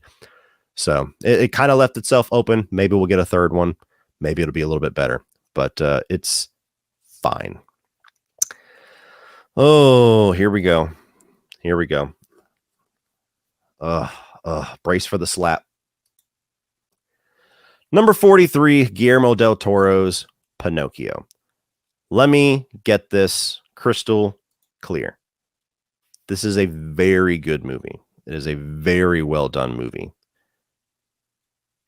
I'm just not big into the Disney classic stuff. I'm not big into the animated films, and I'm really burnt out on let's remake all the classic Disney movies, even though this is possibly the best one of all of them. This is a very different, a bit of a more mature take on Pinocchio. It is masterfully done as far as the claymation, the stop animation, and that stuff fascinates me. Like, I get exhausted just thinking about the amount of work it must take to make these movies, where you got to create these models. Okay, take a picture. Okay, now move it just a little bit. Okay, take a picture. Okay, move it just a little bit. Now take a picture. Like that for a whole fucking movie. No, I quit. So it's a movie that it feels, even me, I feel like I'm ashamed that I have it this low because it deserves to be much higher. But when I really look at it, rewatch value and which movies are actually going to stay with me from 2022, which ones am I going to talk about and continuously go back and rewatch, that plays a lot into where I place these films. I'll never watch this movie again. Very good. I agree. Very good. But I'll never watch it again. So that's my justification, and I can hear all the bullets being loaded into the guns and the torches getting lit. 42, The Fabelmans. I don't get it, guys. This is another one like Babylon that I've seen a lot of people have in their top fives, top tens. I love Steven Spielberg. I would be fascinated to watch an actual autobiography. I'm a little bit turned off whenever I hear it's semi-autobiographical, because that to me means some of it's true, but a lot of it's made up. And if I want to watch the story of Steven Spielberg, I want to watch the true story. And so this is kind of the story of Steven Spielberg's childhood when he first gained his love for film all the way up into his teenage years. And it's also just kind of a fabricated fictional movie about the love and the power of film, which I appreciate. I can connect with that much more than I can connect with look how awesome Hollywood is. So that's why Fabelmans is significantly higher than Babylon. But it's a movie that just didn't really draw me in all that much. Really good performances, really good direction, obviously, from Steven Spielberg. He always does a really good job. You could feel it was a personal story for him. But I feel like I've seen this story before, this type of story about a kid that finds his love for something. He has a dad that doesn't really support him all that much, that doesn't believe in him all that much. You get one parent that does, and he goes through all these trials and tribulations and eventually discovers that this is what he wants to do for the rest of his life. It's kind of like October Sky, a movie like that. Like I've seen this type of movie before. And so it didn't really hit me the way that it hit a lot of other people. Like I don't know. It just didn't. So again, very well made. If it sounds like a movie that you're interested in, you'll probably like it more than I did. But for a movie that I kind of threw in, I actually watched The Fabelman. I watched Babylon, and then I watched, I watched The Fabelmans and then Babylon the same night. So this was one of those at the end of the year kind of watches and just didn't do a lot for me. Number 41 is Watcher. So this is the last horror film of the year that I watched. You know, it's probably more of a thriller, but there's certainly a lot of horror stuff that works its way in during the last act. And this is Micah Monroe, who you'll all know from It Follows and I believe The Guest. She's very good here. I like her a lot. I wish I could see her in more things. And it's a movie where she is married to a foreign man, so she goes to his country, and so now she's a fish out of water American girl. And she starts to feel like the guy across the street is stalking her. Every time she looks out her window, there's the silhouette of the guy, and she feels like he's watching her, but maybe he's looking this way. When she goes to the store, she feels like somebody's following her. When she's on the subway, she feels like somebody's following her. Like that dude kind of looks like the silhouette. It's one of those movies. It's a woman who's paranoid and nobody believes her. Nobody will help her. And it's a very well done, effective version of that. But I've seen that movie before. Again, there's a little trend here in this little chunk here. It's a good version of a movie that I've seen before. And so I like the way that it wrapped up. I liked it. It got a little bit crazier, a little bit more horror-ish in the last third, which certainly kind of ramped up the intensity a bit. But it's not a movie that I'm going to remember past this year. Number 40, Jackass Forever. I almost forgot this one as well. This would have been the fourth film that I forgot if I didn't look at CP's list and go, oh yeah, that came out this year. I saw this in theaters, and I probably had 10 or 15 people message me and comment that week and say, dude, when are you going to do a review for Jackass? Are you going to review Jackass? And I just kept responding, how do you review Jackass? Like, how do you do a review for this? I don't, is it gross? Is it funny? Yes. Was there a lot of dick in it? Yes. There's about 135% more penis than I expected to experience in 2022 because of this movie. But yeah, that's what you go to these movies for, to watch these guys do some nasty shit, to do some really stupid stuff, laugh your ass off. And did it work for that? Yes.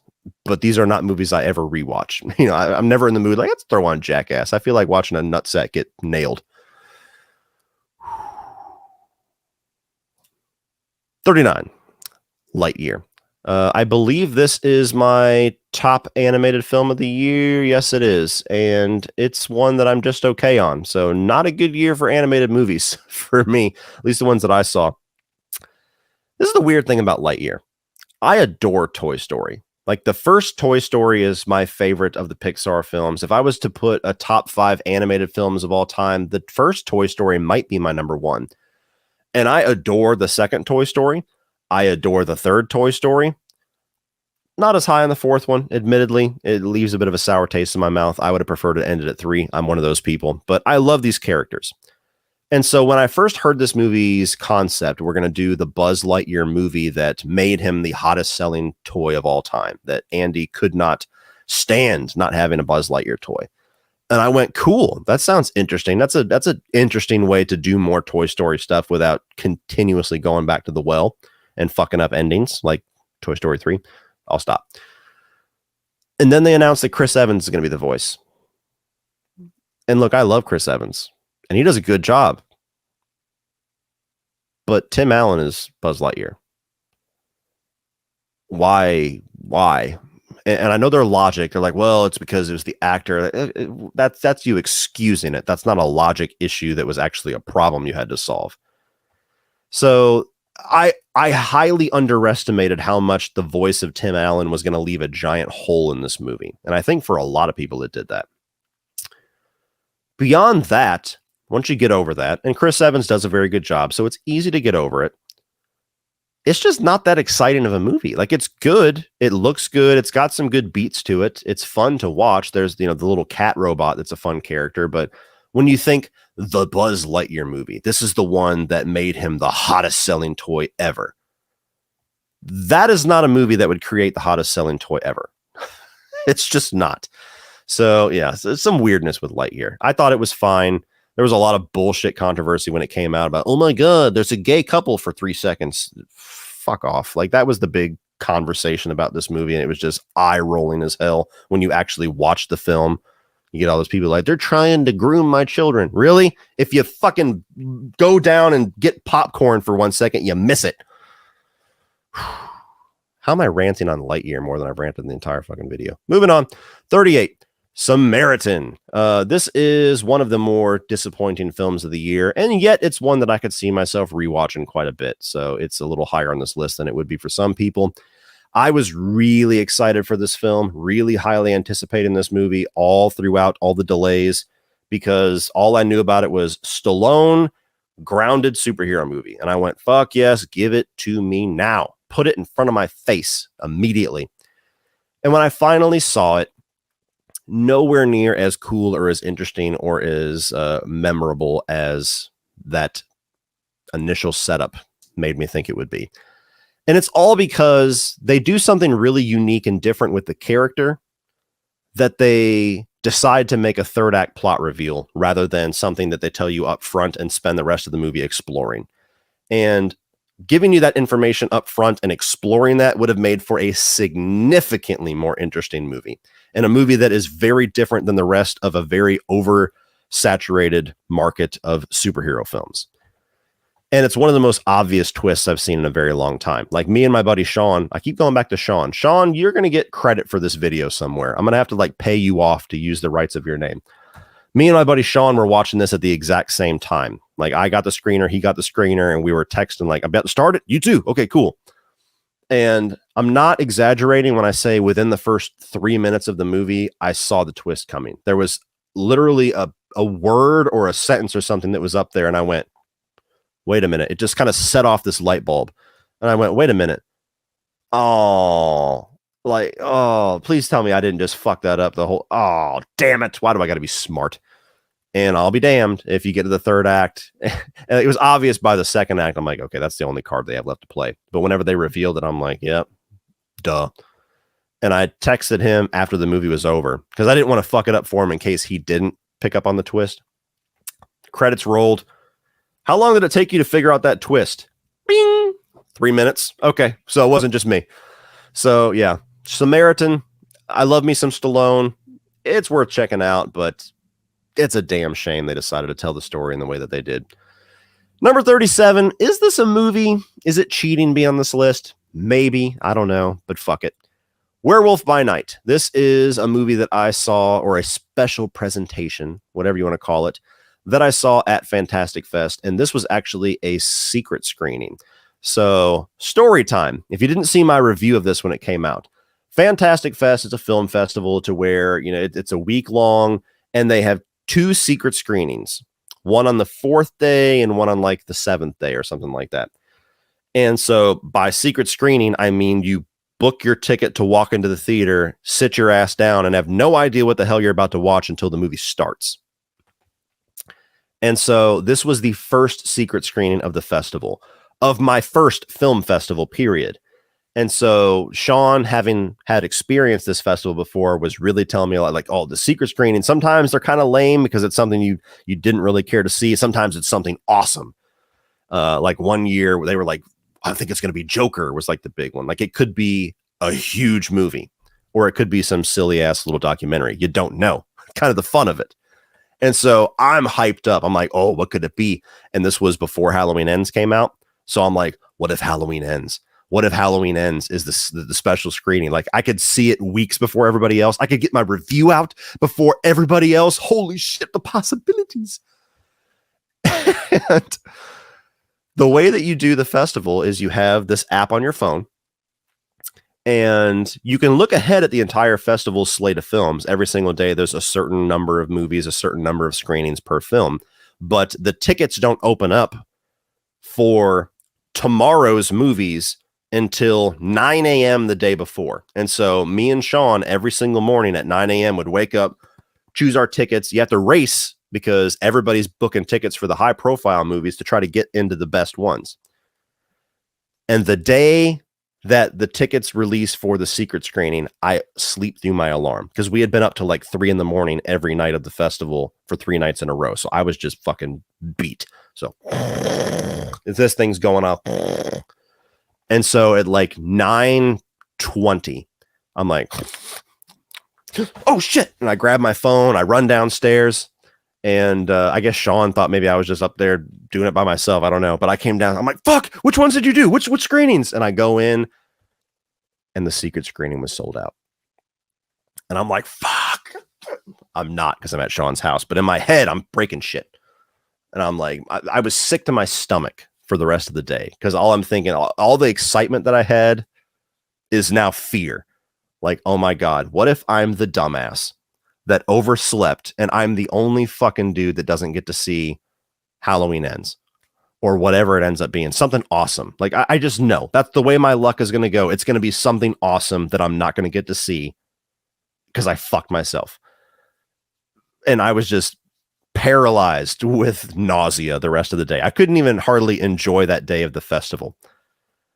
And so all day I'm like trying to book it. Maybe somebody threw their ticket back. Maybe somebody left the festival. It's possible, maybe. And so all day I'm like, refresh, nothing. So I email the press contact that day. And I'm like, hey, like my app wasn't working. I thought I had a ticket. Turns out I didn't. Is there anything that you could do to help me? And the guy's like, yeah, like we should be able to help you. Just come to the theater in the back where we have our little table right before the secret screen. And if we have a ticket, we'll be able to give it to you. And so I have a little bit of hope, but it also sounded very ambiguous. And I'm wondering how many other people are saying the same shit that I'm saying. So the day comes, I'm even more nauseous about the fact that I'm not going to get to see the secret screening. We walk in, I go up to the table. I'm like, hey, yeah, I think I talked with you about the secret screening. My name's Cody Leach. He goes, oh yeah. Here you go. And it's a paper ticket And I'm like, oh, cool. I'm suddenly relieved. Then I look at the ticket. And all throughout the festival, the big high profile movie was always in theaters 4, 5, and then a smaller theater. And theater 4, which was one of the bigger theaters, was always the one that the director or the actors or all the talent was actually in attendance watching the movie. And those were always sold out by the people that paid for like $1,000 tickets. So we always were in theater 5. And my ticket was for theater 4. And so now I've had this pendulum swing over the past 3 days. I was so excited about what could possibly be the secret screening. And then I was sick to my stomach and like damn near inconsolable about missing the secret screening. And now it has swung back to this direction because I might get to watch Halloween Ends 10 feet from fucking Jamie Lee Curtis or something. Oh my God. And so I'm fucking ecstatic. Sean's laughing. He's like, dude, like sleeping in might have been the best thing you could have done. And so it's this big funny thing. And I'm all perked up and like, all right, theater 4. And I'm like, bye guys. And I'm walking into the theater. I sit down, I get ready to order some food. And the waitress comes by and she goes, hey, this movie's only an hour long. Do you still want to order food? And all throughout the festival, like people usually can figure out the possibilities of what the festival is or what the secret screenings are. So Halloween Ends, Glass Onion, Hellraiser, Hocus Pocus 2, Barbie, and Werewolf by Night were the names that everybody was saying all throughout the festival. And when the waitress said the thing's only an hour long, everybody. Oh, fuck. It's that fucking Marvel thing. And so I have now had the pendulum swing back to this direction, and now I'm fucking pissed that I went through all of that hell and put myself through all that emotional hell over a fucking Marvel hour-long thing that I could not have given less of a shit about. So it's hilarious to tell the story of now in hindsight, but at the time I was extremely pissed. I immediately texted Sean and went, lame. And like the thing on Twitter, when everybody found out that was the secret screening, everybody was like, oh, like, why are people bitching? That's the coolest thing ever. And I'm like, no. If you were in the room, the vibe of the room was not, oh, this is such a unique thing. We're the only 40 people in existence that are going to get to watch this on the big screen. No, the vibe was, that fucking sucks. We come here to get away from this shit, not to watch Marvel things. Thanks. Way to misread the room. So anyway, long story to build up to my thoughts on Werewolf by Night. And once I take away all the drama and all my disappointment, it's pretty cool. You know, I still don't like the fact that it's an hour. I would have rather have a full-length movie. Again, the Disney Plus shit is just so weird. It feels like all of it is either too much or not enough. It's like, this doesn't need to be a series. This needs to be a 2-hour movie, or this should be a full series, not a little 6-episode thing. This is an hour-long thing that should have been a movie or a pilot for a TV series. But it's classic horror. It's classic, like, universal black and white horror, which it's done really well. Directed by Michael Giacchino, the guy that is a very famous composer. Just this year did the Batman score. He did an awesome job. You're going to see him start to do some really cool stuff as a director, I bet. There was some sneakily used gore and carnage in this because it was black and white. It was like black ooze, so they were able to get away with arms being torn off and decapitations and blood spurts. So the carnage candy horror in me was like, this is pretty fucking cool. Like, I'm still a little pissed off, but this is pretty fucking cool. So I dug it. I dug it for what it was. But the story of how I saw Werewolf by Night is significantly more entertaining than Werewolf by Night itself, in my opinion. And then 36 is Halloween Ends. So again, this is probably the movie that had the most just violently toxic conversation. Halloween, go figure. That's never happened before. But you have the concluding chapter to this trilogy, and this movie came out, and I got a chance to see it a day before the general public.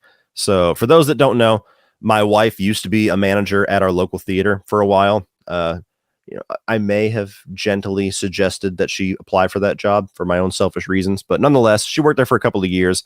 And while she was still working there, Halloween 2018 came out, and they do these things at theaters called quality checks, which is where the employees and their friends or family, if they want to join, can stay after close the night before a movie's release and check the quality of it.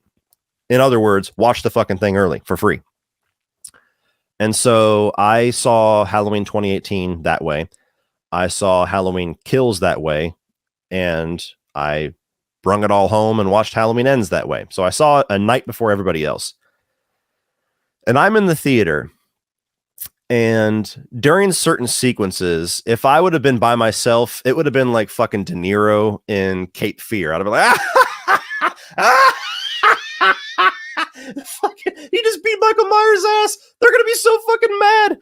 Like, it was that type of experience for me. Like, I'm so emotionally removed from Halloween that I was able to enjoy some of the bold, ridiculous, and foolish things that they did in this movie, while at the same time looking at it and going, this is some of the things you guys are doing. This is like moronic. Like, how do you think this is going to go over with the fan base? And that's what I told everybody when I did my little theater reaction. I was like, motherfuckers are about to be mad as hell. And that's what happened.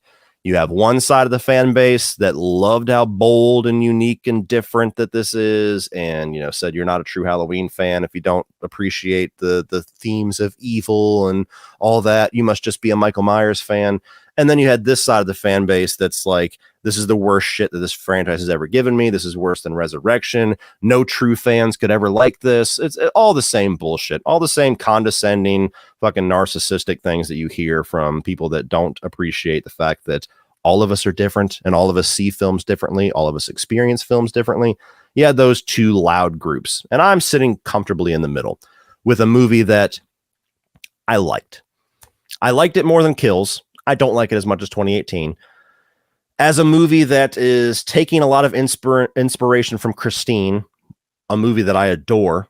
I dug that. I liked the character of Corey Cunningham a lot until they quite literally just killed off his storyline out of nowhere to suddenly pivot and give us the movie that they had been pitching and advertising. And I liked it. It was fine. I've seen it 3 times. I did a commentary, did a live watch along, all that. It's fine.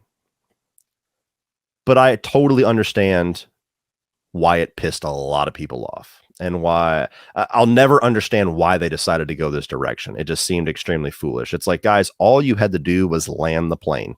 All you had to do was deliver what you've been pitching and what you've been building to for 2 fucking movies now. If you want to tell this weird little side story about evil and how it infects other people, that sounds amazing for an anthology movie. That sounds like a dog shit idea for the concluding chapter of a trilogy.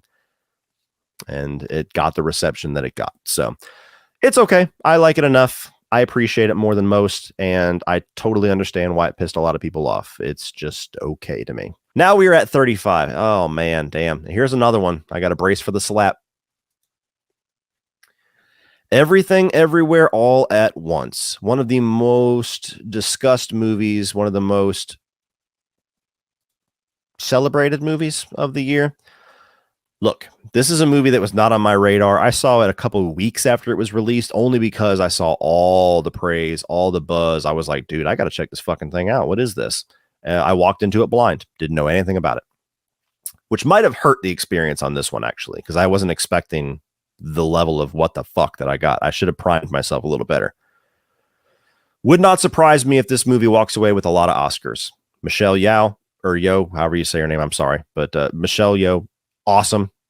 Short Round, love seeing him back, and he's getting a lot of critical praise. He just won the Golden Globe, so awesome. Love seeing him back. Really unique, really creative, really imaginative. Too weird for me.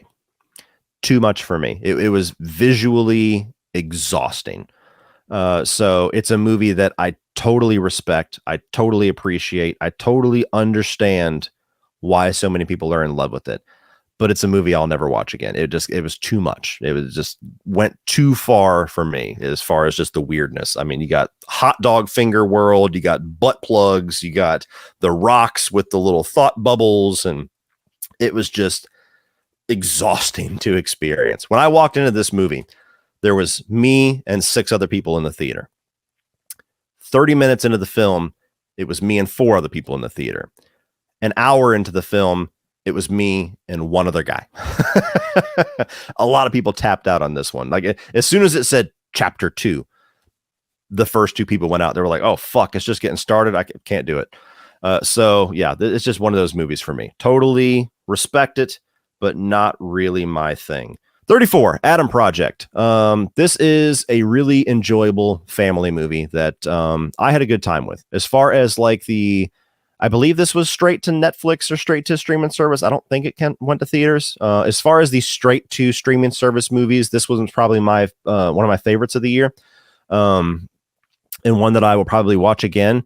Got a little bit of that Amblin Entertainment vibe to it, energy. I think that Ryan Reynolds was really fun, and his interaction, like it really tugged on your heartstrings because he goes back in time and helps out his younger self, and whenever he is having conversations with his mom and his dad that don't realize that that's their son, like it's touching. It had some good action to it. Him and Mark Ruffalo is really good in it, so I had fun with that one. That one I enjoyed. Number 33 is Nope.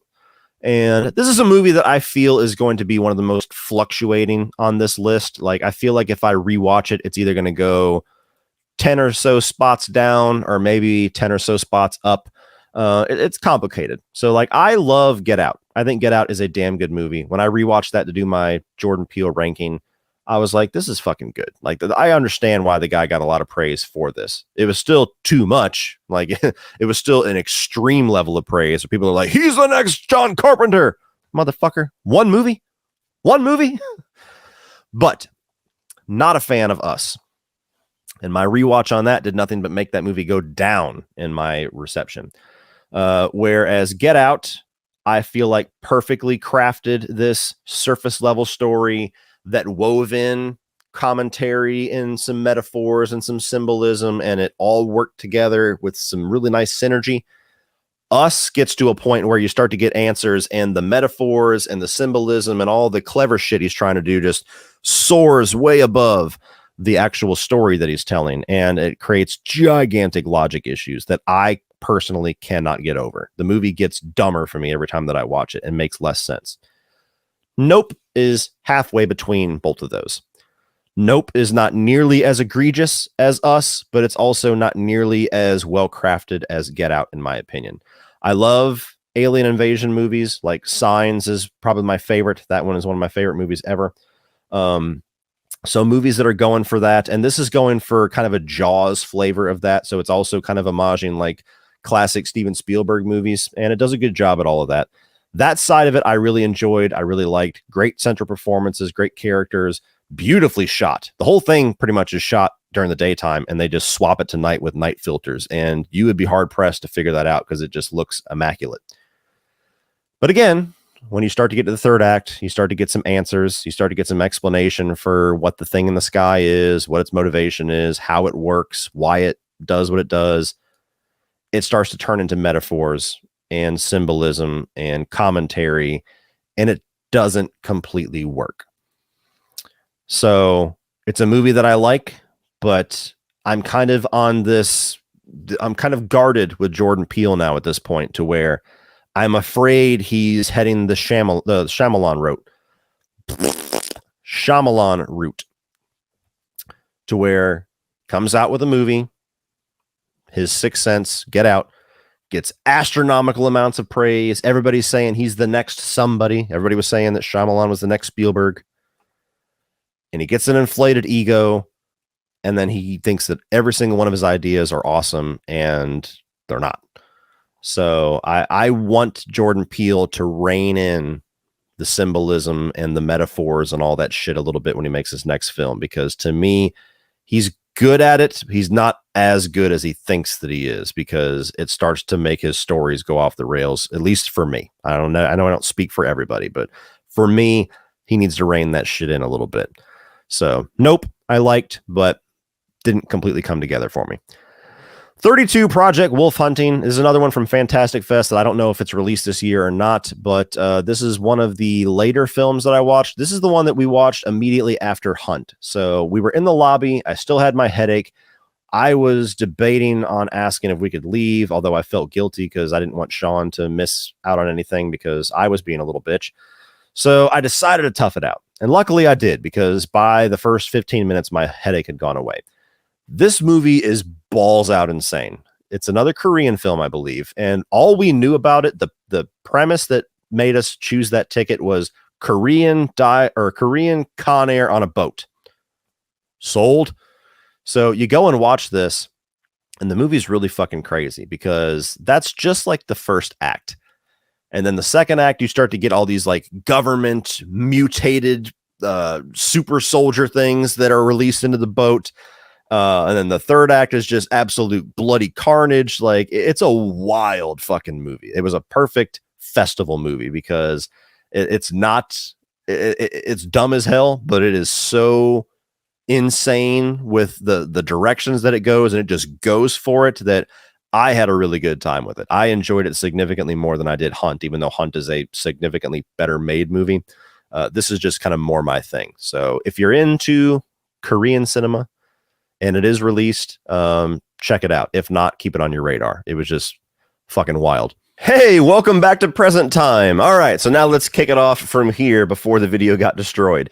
Number 31 is The Banshees of Inisherin, and this is another movie that I saw at Fantastic Fest.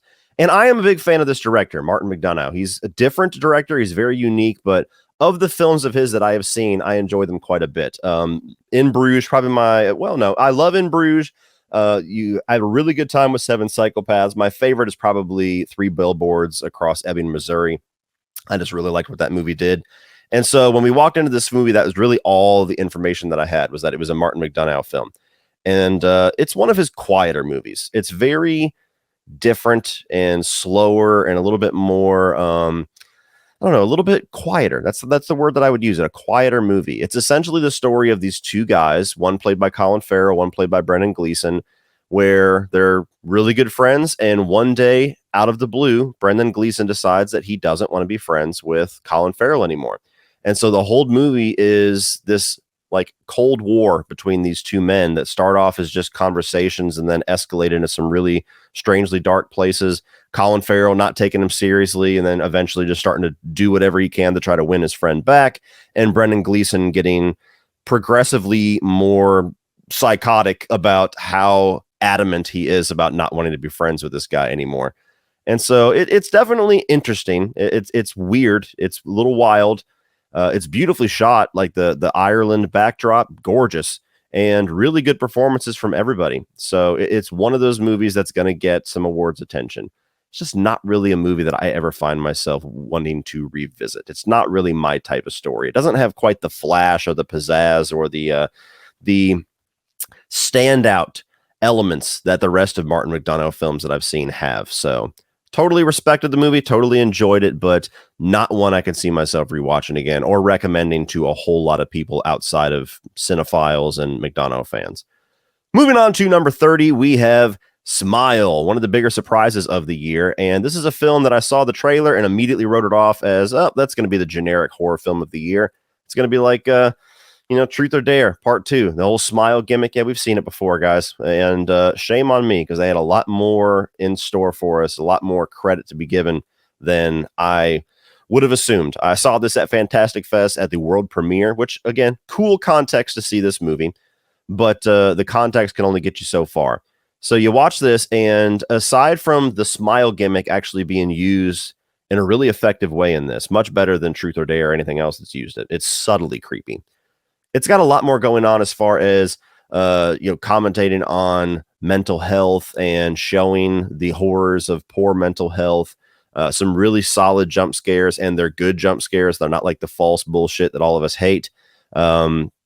Sosie Bacon as the lead is really good. I like seeing Kyle Gallner kind of getting back into horror this year. And, aside from the fact that it doesn't wrap up in the most surprising way, and it's certainly a familiar film, even if it is a really good version of it. It is a familiar film. It follows The Ring. It kind of follows that template.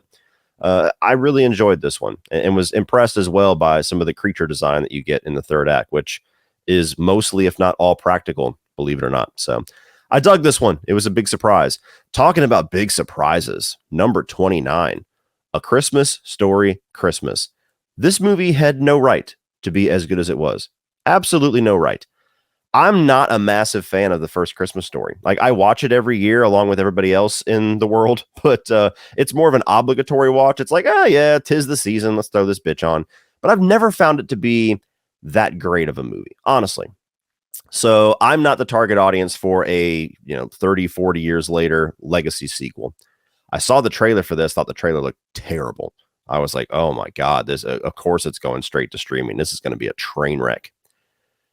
And while I will say this movie doesn't have the standout or iconic moments that the first film is known for, like those little iconic lines or visual gags, like with the leg lamp and everything, it doesn't have anything like that going on for it.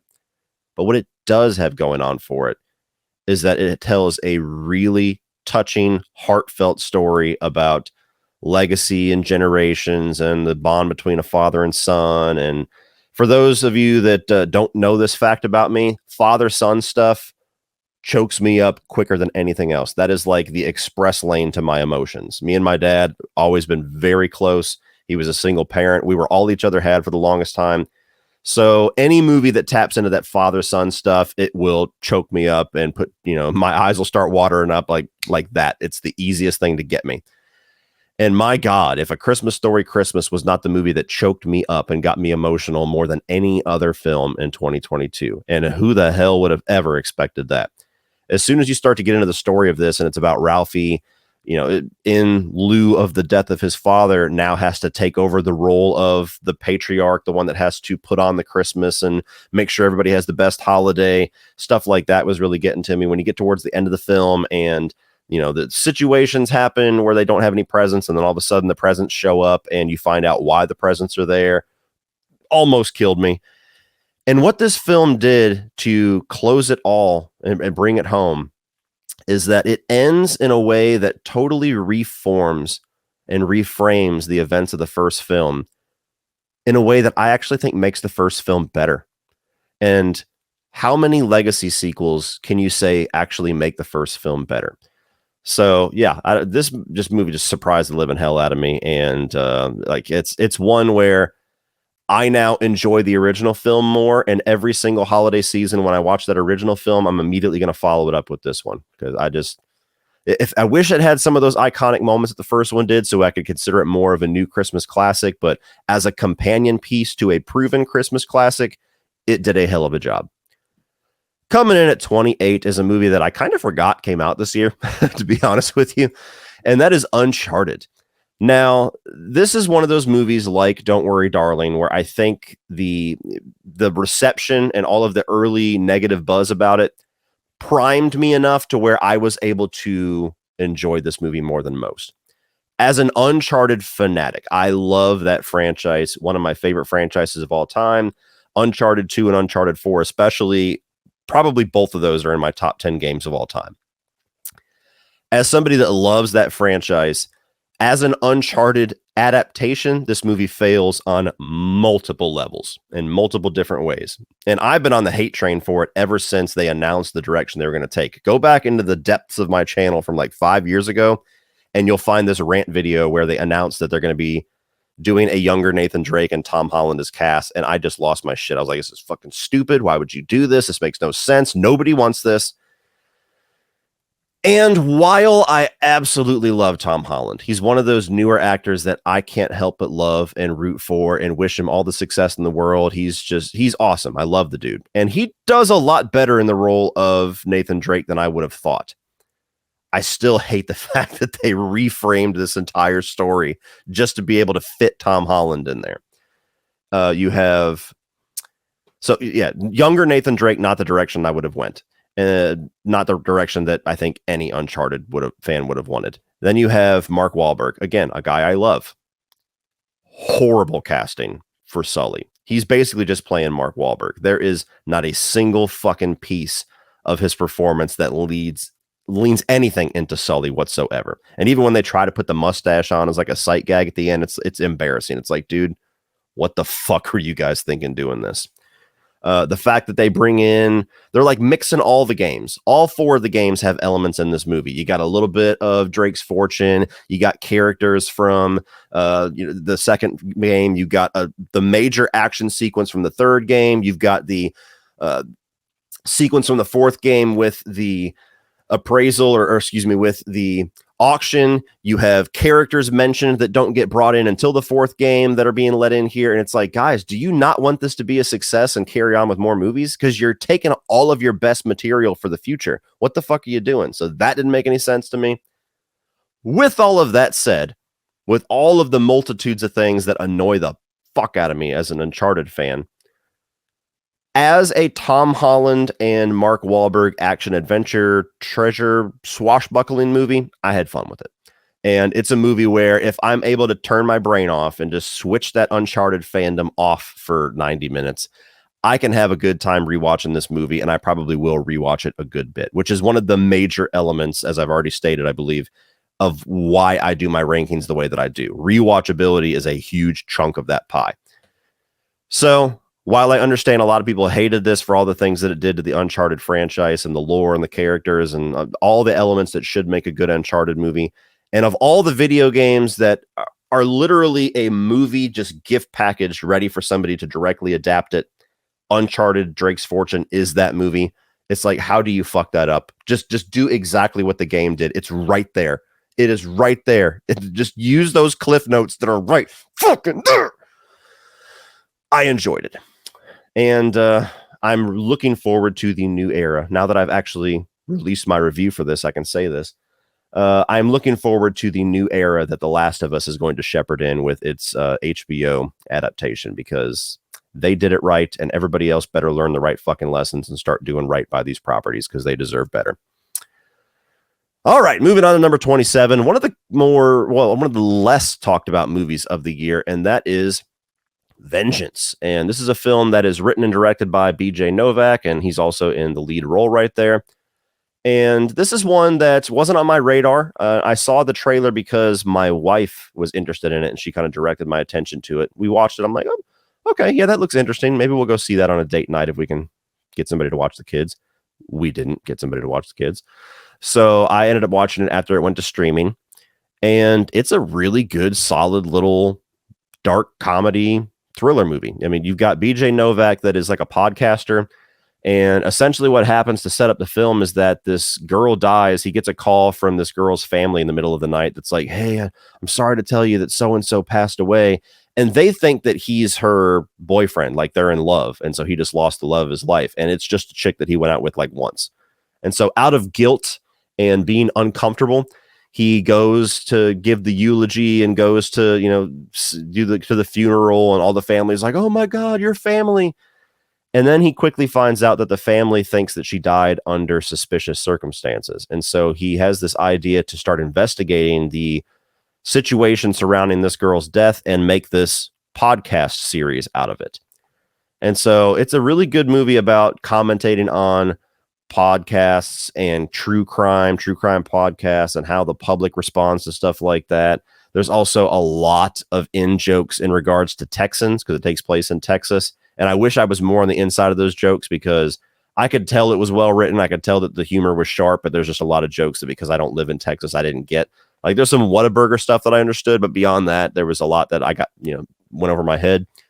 But it's a really, really solid movie that is one of the quieter releases this year. So if you haven't seen it, definitely check that one out. Another release that seemingly a lot of people forgot about is The Northman. And for me, this is easily my favorite of the Robert Eggers films. Now, I'm not a massive fan of The Witch. I hated The Lighthouse. The Lighthouse is one of those movies that is firmly not for me. And so I wasn't sure what to expect here. And to me, this one was the best as far as his three efforts. It's kind of going a little bit through the template of like Hamlet, The Lion King, even Black Panther to a degree, that king trying to reclaim his kingdom. He's got an heir to the throne. He's got an evil uncle that pushes him out, and then he comes back as an adult to try to claim what is his. But this movie takes some dark and fucked up turns with where that story typically goes. And I appreciated that about it. There's some really good violence in it. The acting is top notch, and the directing and the cinematography, all the stuff that you would expect from Robert Eggers. Whether I like The Lighthouse or not, it was there as well. And You got Skarsgård here that's just a fucking monster, bringing that like bloodlust Viking stuff to this. And so I dug this one. It still had some weird elements. It still had some shit in here that doesn't really work for me, like him and Ethan Hawke, going around like wolves and farting and laughing about it. It's like, okay, we're doing that fart thing from Lighthouse again. What the fuck is this? But everything beyond that, I really dug this one. Oh, moving on to the third victim of my forgetful brain, the first time I recorded this, and that is Black Panther Wakanda Forever, which is surprising that I forgot this one because I actually like this one quite a bit. And this one was a great note to end phase 4 on, a phase that I was not a fan of whatsoever. I have been a total Marvel champion ever since Iron Man. I've loved most of those movies. Even the ones I haven't loved, I still think are pretty solid. Phase 4 changed all of that. This is a rough road the past couple of years. But Wakanda Forever was a really good note to end on. And I'll say this. It was a bit too long. It certainly dragged in spots. There's elements to it that it feels like it's just trying to do too much. It's got the Black Panther sequel that clearly they already had written about the underwater society rising up against the land society and doing similar things to what Avatar Way of the Water explored later on in the year, but also having all of these elements about the death of T'Challa and the grief of all the surrounding characters and the revolving door of who's going to be king. Should we have another king again? It's just trying to do so many things. But given the fact that they were dealt one of the most awful hands you could possibly have for a movie production, I thought it was extremely impressive what they were able to come out with at the other end. I mean, the star of their movie died. How do you move on from that? This isn't like Fast and Furious where even that one is a horrific situation, but it's just one of the leads, and you could find a way to carry on without that one character, although I don't think they've done the best job since then. But the face of the franchise is gone. How do you go from here? And the way that they were able to implement the grief and the guilt and all of the cast kind of working their way through it emotionally through these characters, I think they did a damn good job with it. So while it's going to be a while before I ever rewatch it, because it is a taxing watch, long movie, I think they did a damn good job with it. Number 24 is another movie that not a lot of people talked about, and that is The Outfit. And this is a movie I bought on Blu-ray and then forgot about it and almost forgot to watch it, but I popped it in here at the last little tail of the year, and I really enjoyed this one. This basically has Mark Rylance, who is, the guy that showed in the poster. Guy had a hell of a year. We'll talk about him here again in a little bit. And he's not a tailor. I'm a cutter, but he's basically a tailor. And his tailor shop is like this drop front for the mafia in the town. And so he just kind of turns a blind eye, lets them do their business, whatever. And he carries on doing his tailor thing. And then one night, the son of the lead mobster in town shows up with a bullet in him. And so he gets dragged into this whole conspiracy about somebody's a rat. We got to find who the rat is. And it's almost like a play. You have characters that leave this one setting and other characters that come in. It all takes place in this tailor shop. And so you have Mark Rylance as a guy who's trying to stay alive while at the same time you're trying to figure out who the rat is and what the rat's motivation is. So it's a good movie. It's a good movie that I enjoyed, the little twists and turns. Some things you could see coming, a good bit of it you can't. So I dug that one. Number 23, another movie that I almost missed this year, and that is Hustle. Now, I love Adam Sandler, especially the classic 90s Sandler, and he always delivers when he does dramatic stuff. But I don't know, for whatever reason, Netflix has kind of lost my attention when it comes to Netflix movies. I just assume most of them are going to suck, especially in a year where The Gray Man, everybody was like, yeah, we're not going to talk about that one anymore past 5 seconds. So Hustle, I threw it in just a couple of weeks ago. We were just sitting around. I'm like, let's throw this thing on. I didn't get a chance to see it. And it's a really good sports movie. I hate sports. As far as I understand the appeal of sports. I don't necessarily hate the existence of sports, but I cannot stand watching sports. I can't stand talking about sports. I can't stand being in the company of people that are talking about sports. It's just the absolute obsession that, especially in America, that everybody seems to have in regards to even just football. It just grates my nerves. So, not a sports guy at all, but I love a good sports movie. And this is a really good, unique sports movie because it's not about the guy. It's not about the new basketball prodigy. It's not about the underdog trying to get into the team. It's about the guy who finds the guy. And so you have Adam Sandler here, who's like a scout, and he's trying to find the new talent. And so he's the guy trying to make the guy who would typically be the hero of the story. And so I liked that unique take that it brought. I liked his character. I liked his struggle. And so the typical journey of triumph, of victory that you go on in these sports movies, it's a little different here because it's about Adam Sandler's triumph of trying to find the guy and make a name for himself and finally get to the place in his career that he wants to be. And so I really enjoyed this one. Really did enjoy this one. Number 22 is The Cursed, otherwise known as 8 for Silver, and should have remained being known as 8 for Silver. This is a film that I saw in 2021, actually, at the Sundance Online Festival, and it's the only film of the entire festival that I watched that I actually liked, and I really liked this one. I don't know why, for the life of me, they would have changed the title from 8 for Silver to The Cursed. 8 for Silver is a really interesting, unique title that actually gives you a bit of a werewolf vibe. The Cursed is possibly the most generic thing I've ever heard of. How many movies do we have that's like a title like that? Nothing stands out about it. With that being said, I really enjoyed this movie for how unique of a werewolf tale that it was. It was a unique approach to werewolves. It was a unique representation of werewolves. The transformation effects were really unique. And I'm sure it's been altered a bit since the cut that I saw. So I have not seen what most of the world have seen. So hopefully the movie wasn't altered too much. But I really like that side of it. For the first act or so of the movie before werewolf stuff even makes it into it, it's kind of along the lines of Robert Eggers' The Witch, with that kind of tone and that kind of period piece where it's really dark and gritty and bloody and nasty. And you've got gypsies being killed and people being decapitated and put up onto crosses and shit. So it's a wicked movie. It's a wicked movie that I really enjoyed. It might have been higher on this list if I had got a chance to rewatch it. If I had ranked this with the films that I saw last year, it probably would have been higher than 22, but it's been a year and a half plus since I've seen the film. So this is kind of just going off of memory. Didn't have a chance to pop it in and refresh that. Coming in at 21 is Orphan First Kill. And this is a movie that, much like with Smile, I had very little faith. I am a fan of the first Orphan, but not a massive fan because I had this twist spoiled for me. So I've never really had that deep-seated love for my first experience with the film that most people are just like, man, when I saw that twist. So I didn't have a whole lot of faith in this for multitudes of reasons. Number one, I was like, who's asking for this? Who's asking for an Orphan prequel years, like a decade plus after the first film? How are you going to effectively make Isabella Furman look like this little girl again? She's not a little girl anymore. She's actually a woman. What story are you going to tell besides the obvious of just going beat for beat through the little origin blurb that we got in the first film about the first family and the first guy that she fell in love with and all that? So I just expected the worst all the way around. And just like with Smile, shame on me, because this movie had so much more going for it. First of all, they absolutely killed it as far as using movie magic and body doubles and camera trickery to make Isabella Furman look like a little girl again. That was pretty much flawless, I think. And she fits right back into the role again. She's just as good as she was in the first film.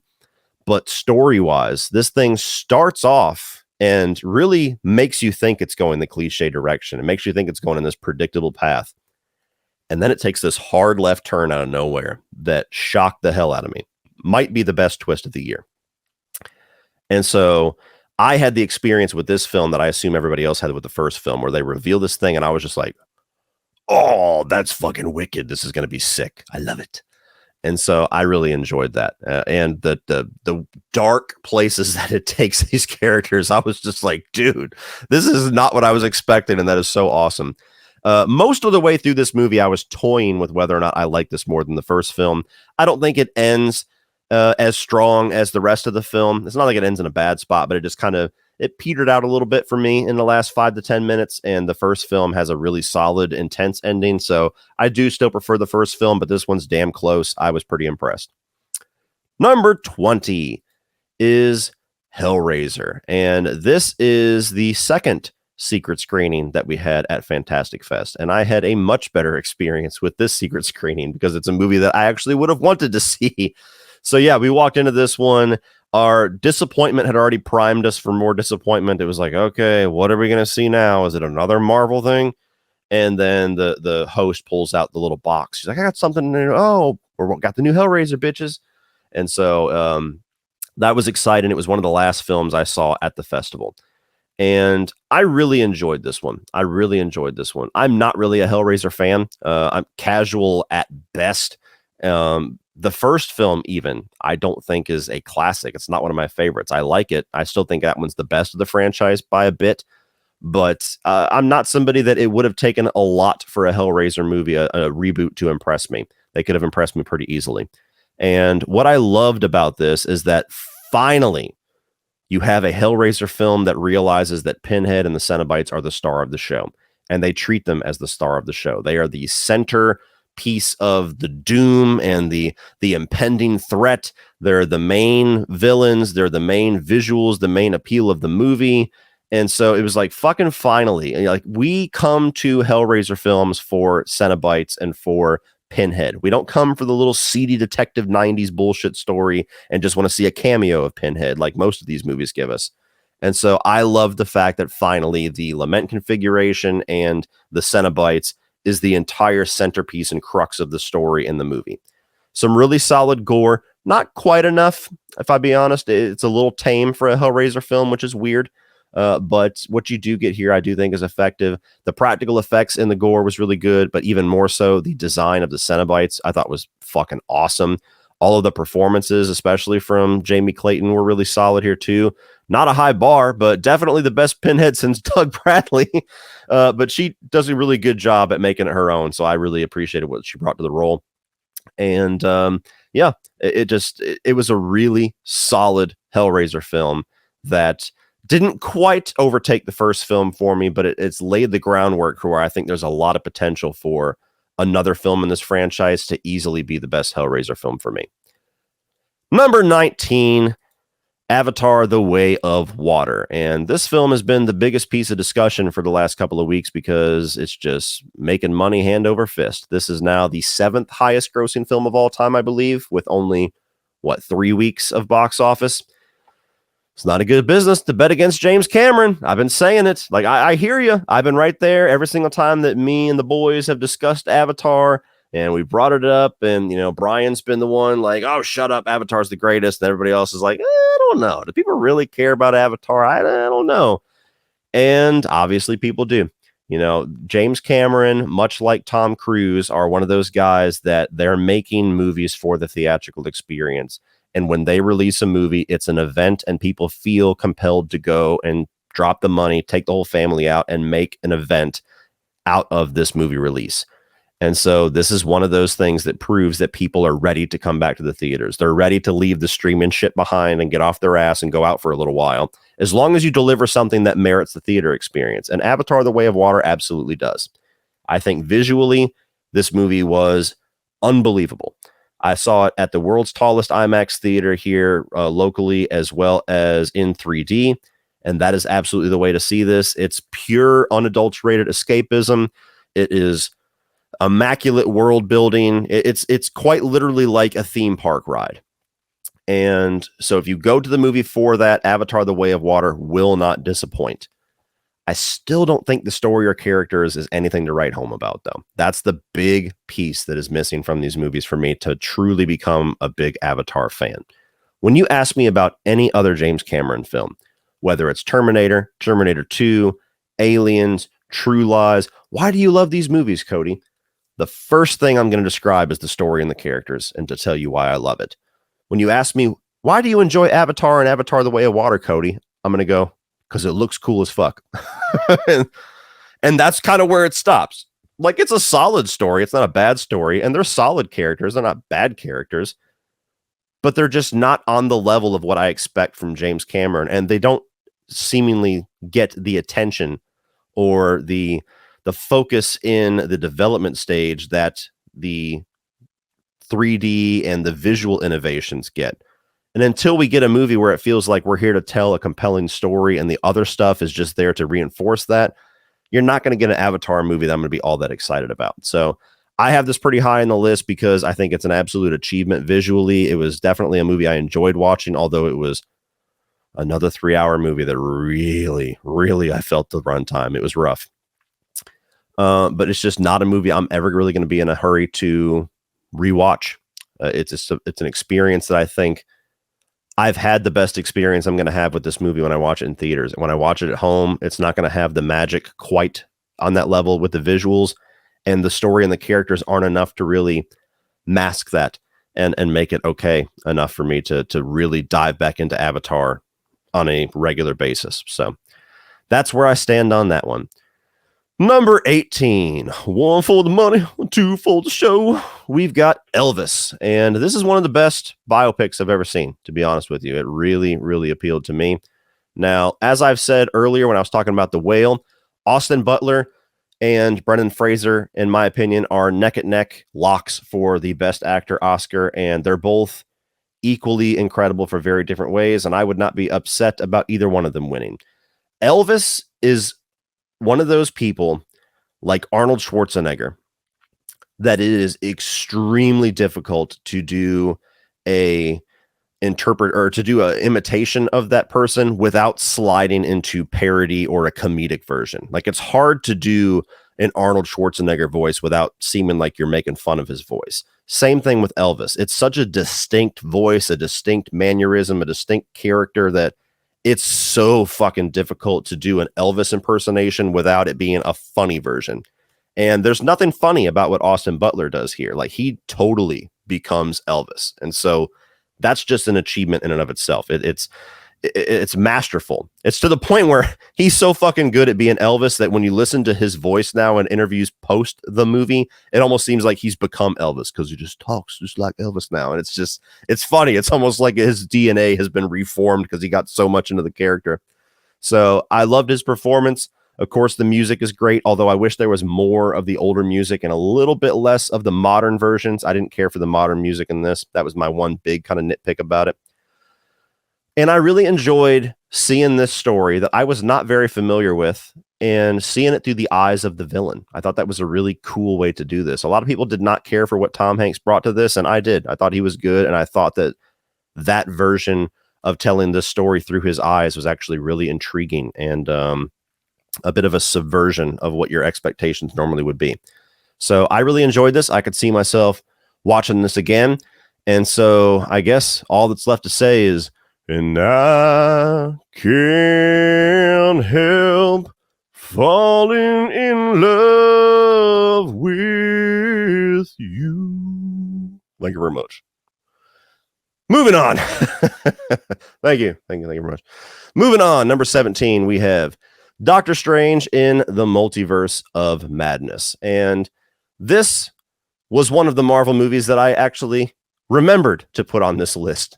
I really dug this one. I wasn't a big fan of the first Doctor Strange. That was one of the most templated, predictable movies in the MCU up to that point for me. So visually, yeah, it's cool, but never really got that into the character or the story. This one I really enjoyed because of Sam Raimi. And I was somebody that I was very intrigued whenever the relationship seemingly with Scott Derrickson kind of fell apart with the studio and they ended up going with Sam Raimi, because to me, Sam Raimi is this guy who has proven himself. He has done so many things, so many successful things that he doesn't need to listen to anybody. And so I was curious of, is Sam Raimi going to be a guy that they're going to be able to hand notes to and be like, no, do this. You have to do this. You have to fit into this. Is that going to work? And so I feel like the first 20 to 30 minutes of the movie could have been directed by anybody. It almost feels like Kevin Feige made that part of the movie. And then once Sam Raimi shows up, this is absolutely a Sam Raimi movie. And it was surprising how much Sam Raimi they were allowing him to put into this, to the point where I really dug it. I really liked how different it was. A lot of horror vibes here. A lot of Evil Dead Sam Raimi made its way into this. And so as soon as the Scarlet Witch shows up as the villain and you start to get those Evil Dead angles where the camera zooms and cocks to the side and you get the witch fingers and stuff coming out, I was like, dude, this is almost a straight up fucking horror movie in the MCU. Hell yes. Thank you, Sam Raimi. And so I dug this one. I had a really good time with it. I saw it twice in theaters. I look forward to rewatching it again. Maybe a little bit too cameo focused in the middle, trying to appease, the Twitter fan casting and stuff like that. But I can forgive that for everything else that they do cool. I mean, you get an undead Doctor Strange that's brought back to life and has a fucking skeleton demon wing thing that comes in as the final fight. That shit, can't help but love that. So I really enjoyed that one. Number 16 is Sonic the Hedgehog 2. And it's kind of sad that this might be the best video game movie ever made. Because it's a really good movie, but that's the best one? Arguably? All right, guys. Last of Us, like I said, it's the new era. Come on, bring us some new shit. But this movie I really enjoyed. The first Sonic the Hedgehog I liked as well. The problem with the first one is that it had a little bit too much of a human element, a little bit too much of that road trip on Earth element, and not enough Sonic World stuff. This film still has that, but it's a much better mix to where there's much more Sonic stuff, and the adults, the other human characters, are kind of the side story. And to be honest with you, it's easily the weakest part of the film. Everything at that wedding is almost embarrassingly bad. It's like, okay, just cut that stuff. We don't need it anymore.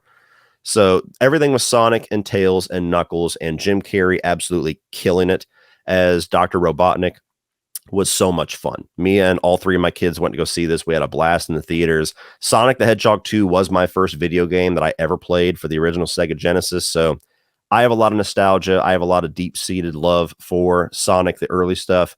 And I appreciated a lot of the things that they did in this. So even some of the human situations, like when Sonic and Tails are doing a little dance off, like that stuff was fun. So I had a really good time with this one. Number 15. You guys knew this was going to be high on my list. Violent Night. Die Hard with Santa Claus. And this is another movie this year that kind of came out of nowhere. And I walked into it as blind as I could. Everybody saw the trailer, was tweeting at me and messaging me like, dude, did you see the new trailer with David Harbour being like Santa Claus and Die Hard? And I was like, I don't need to hear anymore. I'm there. My ticket is bought.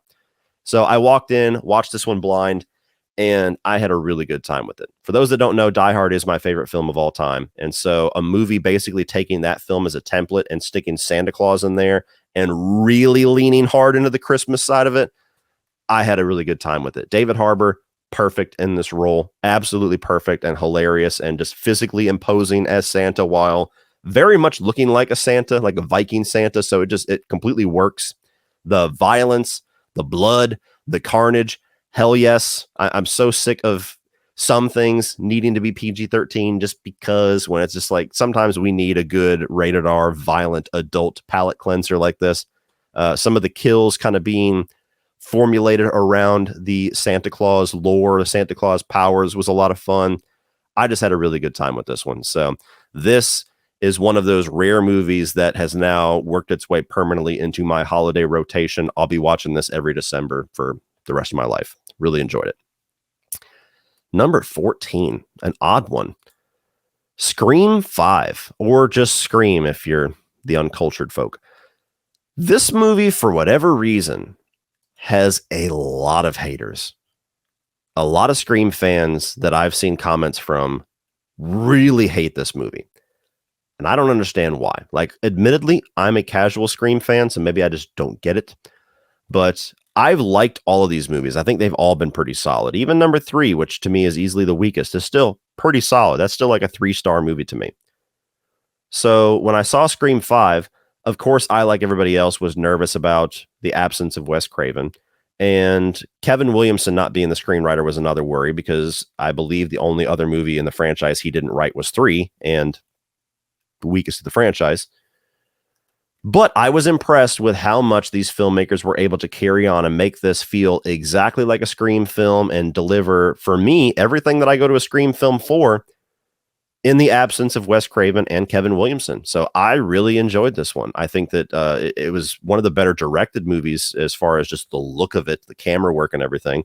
I liked all the new characters, this new cast that presumably is going to be the one for the new trilogy. I dug all of them.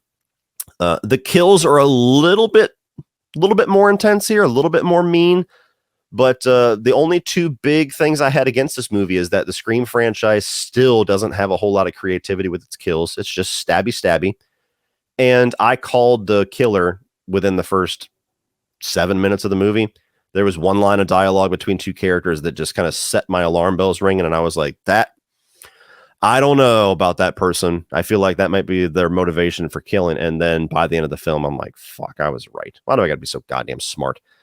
So, but a lot of people called the killer, so you don't got to be too smart. That's definitely a weakness in the writing of the movie. But I don't understand the hate for it. For those that are big Scream fans that do not like this movie at all, I've yet to really see like a calm, educated argument for that. It's usually just the same internet rants like, it fucking sucks, it's garbage. Okay, why? Okay, they never responded. I don't understand. So yeah, let me know down below if you hate this movie, why? Because I enjoyed it quite a bit. Number 13, Fresh. And this is a Hulu movie. And this is one that I only watched kind of on accident. I was just sitting in my bed at night and it was like, I don't know, midnight. Wasn't really all that opinionated about what I wanted to watch and was scrolling through Hulu. And I think it was a pull quote from one of the people that reviewed this that convinced me. It was like, movie starts as something and then quickly goes into a dark place you never expected. Kept you guessing the whole time. It was like one of those things. And I was like, okay, cool. We'll see. And fuck yeah. The movie starts like the first 15, 20 minutes of it is a totally different movie. You have this girl who's down in her luck when it comes to the dating scene, kind of losing her faith in dating, losing her faith in men. Sebastian Stan comes in, charms her pants off, quite literally. And you have the beginning of what's going to be a pretty solid little meet cute movie. And then out of nowhere, it takes a horrifically dark turn, and then it's just nuts from then on. So I'm not going to tell you anything else about it because I highly encourage everybody to walk into this one and walk into it blind, but was pretty sick and twisted, was really interesting. It was cool seeing Sebastian Stan do what he does in this movie and giving you a very different flavor of what he can do compared to Winter Soldier. So I really enjoyed this one. I really enjoyed it. You know, any movie that can surprise me nowadays, there's a lot of value in that for me. Number 12, The Unbearable Weight of Massive Talent. And before a movie that I have about 6 or so spots above this was easily the best comedy of the year to me.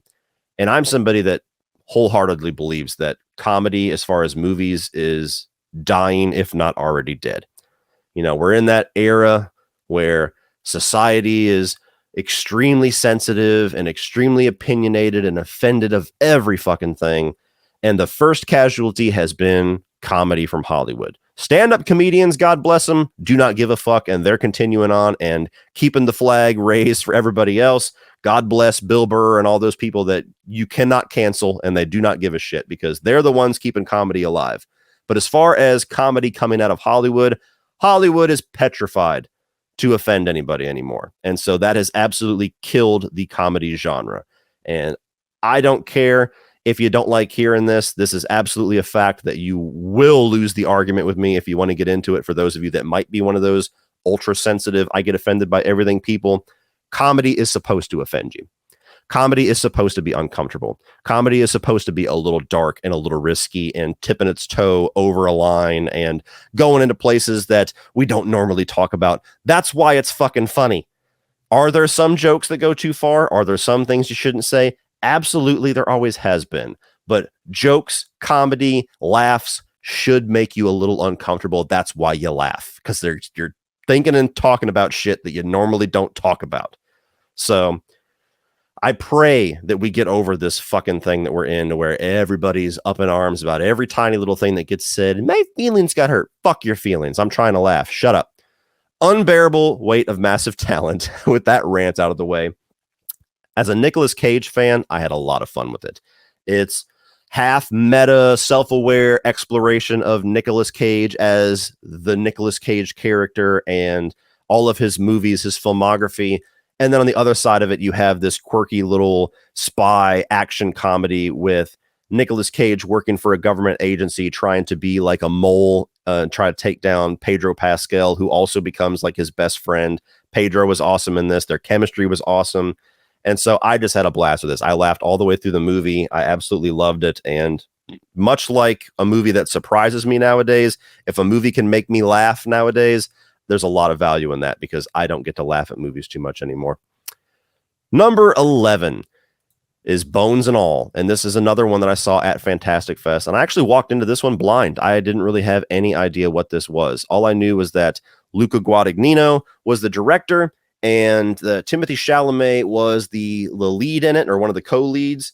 And so it is one of those films that I did not know what it was and certainly was not prepared for the first 3 minutes of the movie when this chick is at a sleepover and literally just chews a girl's finger off out of nowhere. And I was like, what the fuck movie? Sean, what did we walk into? Holy shit.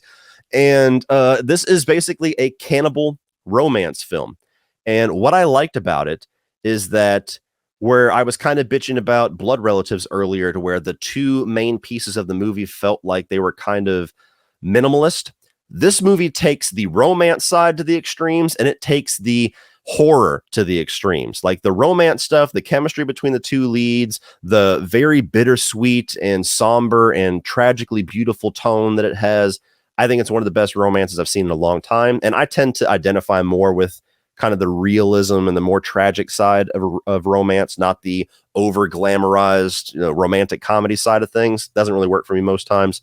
And the horror stuff, the gore, the disturbing nature of what's going on, the intensity, the darkness of what it is, it goes for it. And so I really, really appreciated what this movie did and had a really good time with it. And it was a great movie to walk into blind. So yes, definitely put this one on your radar, especially if you're not somebody that typically likes romantic stuff. This one, I think, does a really good job with it. We've made it to the top 10, everybody. Here we go, trying to bring this baby home. Number 10 is Glass Onion, A Knives Out Mystery. And I was one of the lucky few that got to see this in the theaters. I actually went the day before Thanksgiving. I drove just about 2 hours north to Charleston, South Carolina to check this out. That was the closest theater that was playing it. And then because I got completely fucked over by the Thanksgiving travel traffic, it took me a little over 3 hours to get home. So yeah, the day that I had all the food prep to do and had all these things that I was stressing about, I did a 5-hour round trip to go and check this movie out. Worth every mile. I really love Knives Out. That was a big surprise that year, and very rewatchable movie. And I was totally on board with a sequel and was curious because Netflix dumped like a massive truckload of money into the lap of Rian Johnson and bought the rights to this franchise. So went to go see it, and I still prefer the original Knives Out by a sliver. I still prefer that story and that cast of characters, but this one's damn close to where a lot of people are toying with, man, which one do I like more? It's one of those sequels that matches, if nothing else, the quality of the previous film. You've got just a great little template that Rian Johnson has come up with here for a modern mystery, a modern whodunit that's very witty, very clever, keeps you guessing, is kind of told in a nonlinear fashion to make sure intentionally that you have certain information when he wants you to have it. So that's just a masterful thing that he does with this version of a mystery that I love his style that he's brought to it. You have the character of Benoit Blanc, played by Daniel Craig, that I think is easily, just now with 2 films, is easily like the Sherlock Holmes of this generation. And I can't wait to see more from this character. And the surrounding cast, so much fun. So much fun. From Dave Bautista to Kate Hudson to Edward Norton. I mean, these are all lively characters played by very charismatic actors. And so it's just fun to be around them. But when you're going through a mystery and there's twists and turns and reveals and suspicions and red herrings, it's just a lot of fun. So I really dug this movie, had a great time with it. Cannot wait for the third one. Number 9 is Prey. And this is what I want these 80s action, sci-fi, horror franchises to use as a template from now on. Like Predator and Terminator especially are the main two that have just struggled for decades now at trying to recapture what they got with the first couple of movies, because they keep trying to go bigger, more money, more explosions, more wild stories, weirder concepts, keep going, go bigger. It's not big enough. And history shows these movies don't need to be bigger to be better. They actually work better in smaller scale and a little bit more of a focused nature. And Prey absolutely proves that. So this Terminator movie that they've been talking about already, which makes no sense to me as a massive fan of the Terminator franchise. If they're going to do one, you better go smaller. You better go downscale and try to capture the magic of the first movie and not try to have another gigantic $200 million blockbuster, because it ain't going to fucking happen. But talking about Prey, not Terminator, Prey takes the template of the original Predator and does something very different with it. It captures what made that first movie so cool and iconic and timeless, and it does it in a different way to where it puts it in a period piece. You have a very different main character here than you did with Arnold Schwarzenegger's Dutch, where the one movie is like the Predator versus the physical like epitome of what human beings can be. That was the Arnold Schwarzenegger persona back then. In this movie, it's against this smaller, frail woman who's trying to prove herself as a hunter for her tribe. And so her journey to triumphing over the predator is so different in this, to where it's not, let's figure out a way to trick him and I can beat the shit out of him. It's more about outsmarting him and having to lose multiple times throughout the movie and having to come this close to death multiple times throughout the movie to find out how he hunts and what he does and what his motivation is and how he responds to this and how he responds to that and what is his failures in his hunting methods, and finding all of that out along with helping other characters helping her along the way. Very different journey. And it just comes to it's a very satisfying journey because it comes to a conclusion to where the main character really feels like she earns her victory and she's been through hell to figure out how to get this victory. So action sequences were kick-ass. The effects were great. I really liked the setting of being with this Native American tribe and being a period piece. I love the look of this version of the Predator, a little bit more of a primitive Predator. So as a Predator fan, I dug the fuck out of this one. Easily became my second favorite of the franchise. Number 8, the success story of 2022, and that is Terrifier 2. And this is another film I saw at Fantastic Fest. It was actually the second movie that I watched. This was the first midnight screening of the festival. And I was not all that excited for this one. I never watched a trailer for Terrifier 2. I regretfully was not one of the people that contributed to its crowdfunding campaign. I was already kind of tired of hearing about it. You know, the first Terrifier to me, I liked it, but it was so overhyped and it just felt like one of those movies that was good, but everybody that was so desperate for a new horror icon was trying to make it way better than what it was. It was like, he's the new icon. This is the new standard for slashers. And I'm like, but it's not. It's okay, but it's not. Calm the fuck down. And so Terrifier 2 felt like the fan base and the horror community was ready to do that again. Like, it's the greatest sequel ever before I fucking seen it. And so I was always really guarded about this one. Walked into the movie, and again, I'm at midnight, my first day of a Fantastic Fest, which is my first festival ever, with a rowdy group of people that are there at midnight at a film festival to watch Terrifier. I'm 10 feet behind David Leone and David Howard Thornton and a couple other cast members and a few crew members. I'm 20 feet over to the side from Chris Stuckman. It was just a badass experience to watch any movie, let alone, you know, Terrifier 2. But then you get into the actual movie because the context of how I saw it can only get you so far. And I really, really enjoyed what they did with this sequel. You know, you can get the easy punches out of the way first. It's too long, but I liken it to being a Zack Snyder's Justice League situation, to where this is crowdfunded. It's made for the fans. It's made to be a gift to the fans. And so they just gave the fans as much Terrifier shit as they could stuff into one movie. And so it doesn't bother me so much. But looking beyond that, I thought that they answered pretty much all my criticisms of the first film. It's a much better story. The first film, I barely even had a story, in my opinion. So this one at least has a story going on. There is some mystery and some intrigue and some things that are being introduced. You have a great central character in Sienna, played by Lauren Lavera, and turns out to be one of the best final girls that we've gotten in a long time.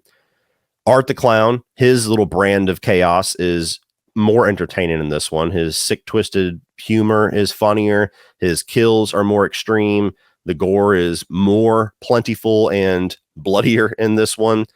And so I just really enjoyed this experience. You know, I was frustrated that a 2-hour and 20-minute movie introduced more things than it answered, but you know what? I've watched the movie 3 times and I'm kind of over that. I can wait patiently for Terrifier 3 to hopefully answer most, if not all, these questions. So I really dug this, and I loved seeing this thing go on a gigantic like campaign of success, where it was released in a few theaters and then the buzz got going and the hype got going, which happily I was a part of that early hype. And then it went to a few more theaters, and then a few more theaters, and then it was extended into theaters, and then a longer extension of the theater, and just kept making money. And so I love the fact that this movie is such a success and is getting the people that made it a lot of attention and success. And independent horror, the horror fandom came out to support it. So love the story of that one. Number 7 is Pearl. And my God, who saw this Pearl X trilogy coming? Nobody. And obviously, we'll talk about X in a little bit. But Pearl is a movie that I really enjoyed how different it was than X. I like that this was more of a character study. It was more about Pearl as a person and exploring her motivations and being a showcase for Mia Goth's acting ability. I kind of enjoyed the fact that the movie takes its time to get to the craziness, and it's likening more into the classic era, the classic golden age of cinema. And then when the carnage starts, when the nastiness starts to come in the third act, it's really effective. It's like subtly and quietly creepy. And Mia Goth is genuinely like terrifying in some spots, to where as a guy, I'm watching her reaction to certain scenes and I'm like, oh God, that is run, run from her now. So as a companion piece to X, I thought that it was masterfully done. Obviously, I didn't like it as much as X, but it's pretty fucking close. So this is going to be one of those performances like Toni Collette in Hereditary that the horror fandom is going to hold their middle finger up to the Academy Awards for the rest of history for not giving her the attention that she deserves for that one. Number 6, my favorite film of Fantastic Fest, and that is The Menu, a movie that was not on my radar, came out of nowhere for me. Another film that I walked into blind. I didn't know anything about this other than it's about restaurants or foodie culture. That was kind of all that Sean knew about it. And he's like, yeah, it's a movie about, foodie stuff. And I was like, okay, sounds like I might enjoy it. I don't know if you're going to enjoy it, but we'll check it out.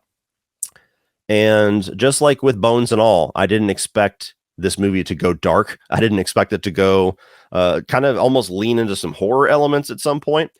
And so it was just a really solid, entertaining, dark comedy satire on foodie culture for most of it. And then it just takes a twisted turn. And I was like, what the fuck, dude? What movie is this? And it just perked me up.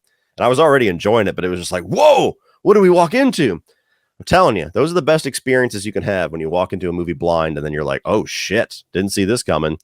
And as somebody that I really love cooking and the art of cooking and food and all that kind of stuff, and I spend a lot of time, like when I'm watching YouTube, I'm not watching movie channels, I'm watching cooking channels and stuff like that.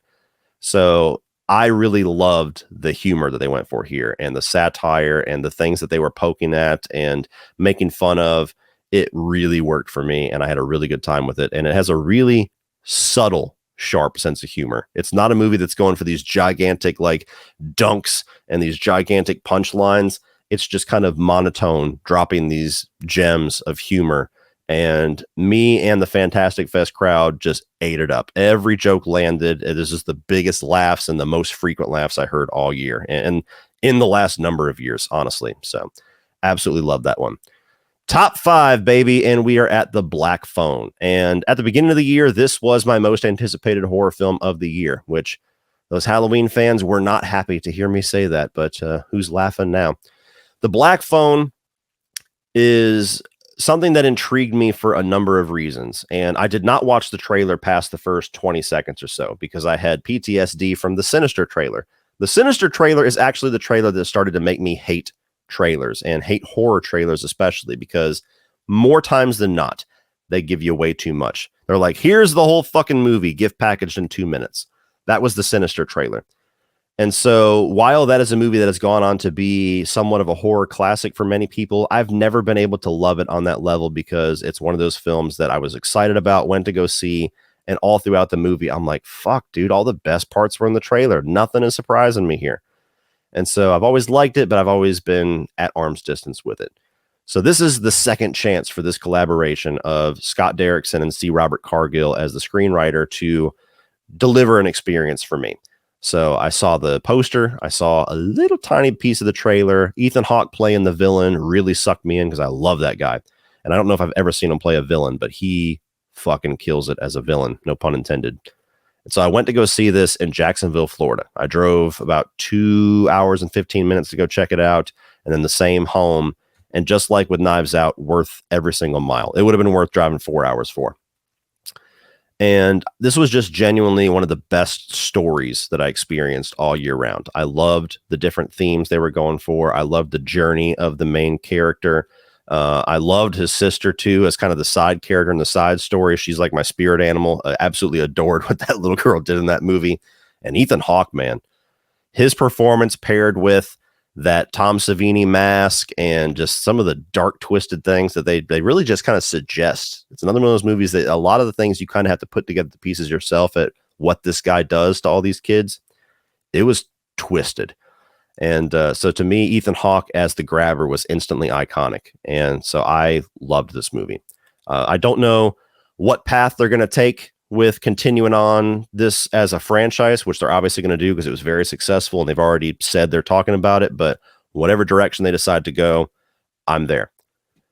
Number 4, one of the biggest surprises of the year, and that is Barbarian. This is one of those movies that it's been kind of shocking how extreme the love or hate nature of it is, because in my top 10 list, I think one of the most frequent comments I got is, why the fuck is Barbarian on this list? This movie is garbage. It's trash. I hated it. And it's like Scream 5. I'm like, not me. I don't know what movie you saw. So this is one that either really worked for you or really didn't work for you. And it really worked for me. This was one of those rare movies that I could not tell where it was going at any point. I mean, the movie starts off, and I've seen so many films that usually I can put pieces together. And so the first 15 minutes, I'm like, it seems like it's heading in this direction. That's cool, but I've seen that movie before. And then quickly takes a gigantic turn. And it's like, nope. It's almost like a needle drop. Somebody just changed the record on you immediately. And then Justin Long is introduced, and it's a totally different movie. I'm like, oh, shit. Okay, I was wrong. Now let's watch. Okay, I get what they're doing here. Okay, I can kind of see where they're going here. Nope. Another needle drop. Boom. Now we're going this direction. And so that was the biggest thing that I took away from it, was just a movie that shocked and surprised me at every single turn, which is an experience that I rarely, if ever, have. Beyond all that, it's sick, it's twisted, it's fucked up, it's depraved, and I liked it. So yeah, Barbarian to me, one of the bigger shocks of the year that came out of nowhere. Number 3, Highway to the Danger Zone, Top Gun Maverick. And I am one of the few people that actually was not gung-ho about this one. I was not super excited about this one. This was not on my most anticipated list of the year, I believe, where most people seem to have it at number 1. I'm not a gigantic fan of the first Top Gun. It's fine. I've seen it a number of times, but it's just not a movie that has ever really been that amazing to me. Maybe it's just a generational thing. Most people that grew up in the 80s adore that film. Just not my thing. So I like it enough, but not a movie that a sequel to that is going to really excite me. Then you started to see some of the trailers, and you started to see some of the amazing things that they were doing to make this film as real and as authentic as possible. And Tom Cruise, man, that crazy motherfucker, dude. The dude's crazier than the shithouse rat, but the crazy side of him that I love is the crazy side that comes out in his movie making. Like, this guy is like the James Camerons out there, that he's making movies for the theatrical experience. He is one of those people that is keeping that alive. And I love the fact that he completely stuck to his guns all throughout lockdown and was like, bitch, we are not putting this on Paramount Plus. Fuck you. This is for the theater. Shut up. And thank God that he did that, because this, probably even more so than Avatar, because I like the movie significantly more, was the theatrical experience that defined the year. I mean, I thought it was a significantly better movie than the first film. It told a better story, in my opinion. I loved what they did with the character of Maverick, and the way that the story is kind of about legacy and not necessarily sins of the father, but heading in that direction, and his relationship with Goose's son. And he has to kind of become the father figure for him to a certain degree, while also answering for the past. I just thought it was a really good, touching story that, even as I wouldn't even say I'm a casual fan of Top Gun, but as somebody that has seen Top Gun a number of times, I appreciate it. So I can imagine how much people that love that movie appreciate it even more. But man, those flying sequences, the action sequences, the in-camera stuff, the practical, real shit that they were doing, mind-blowing. I mean, just mind-blowing. Like the fact that this guy, every single time that he makes a movie, just does something wild, where I'm flying the jet, I'm doing this shit for real. And by the way, all you little youngsters that want to join my movie, yeah, you're going through the training, bitch. Like, all that stuff, I just love it.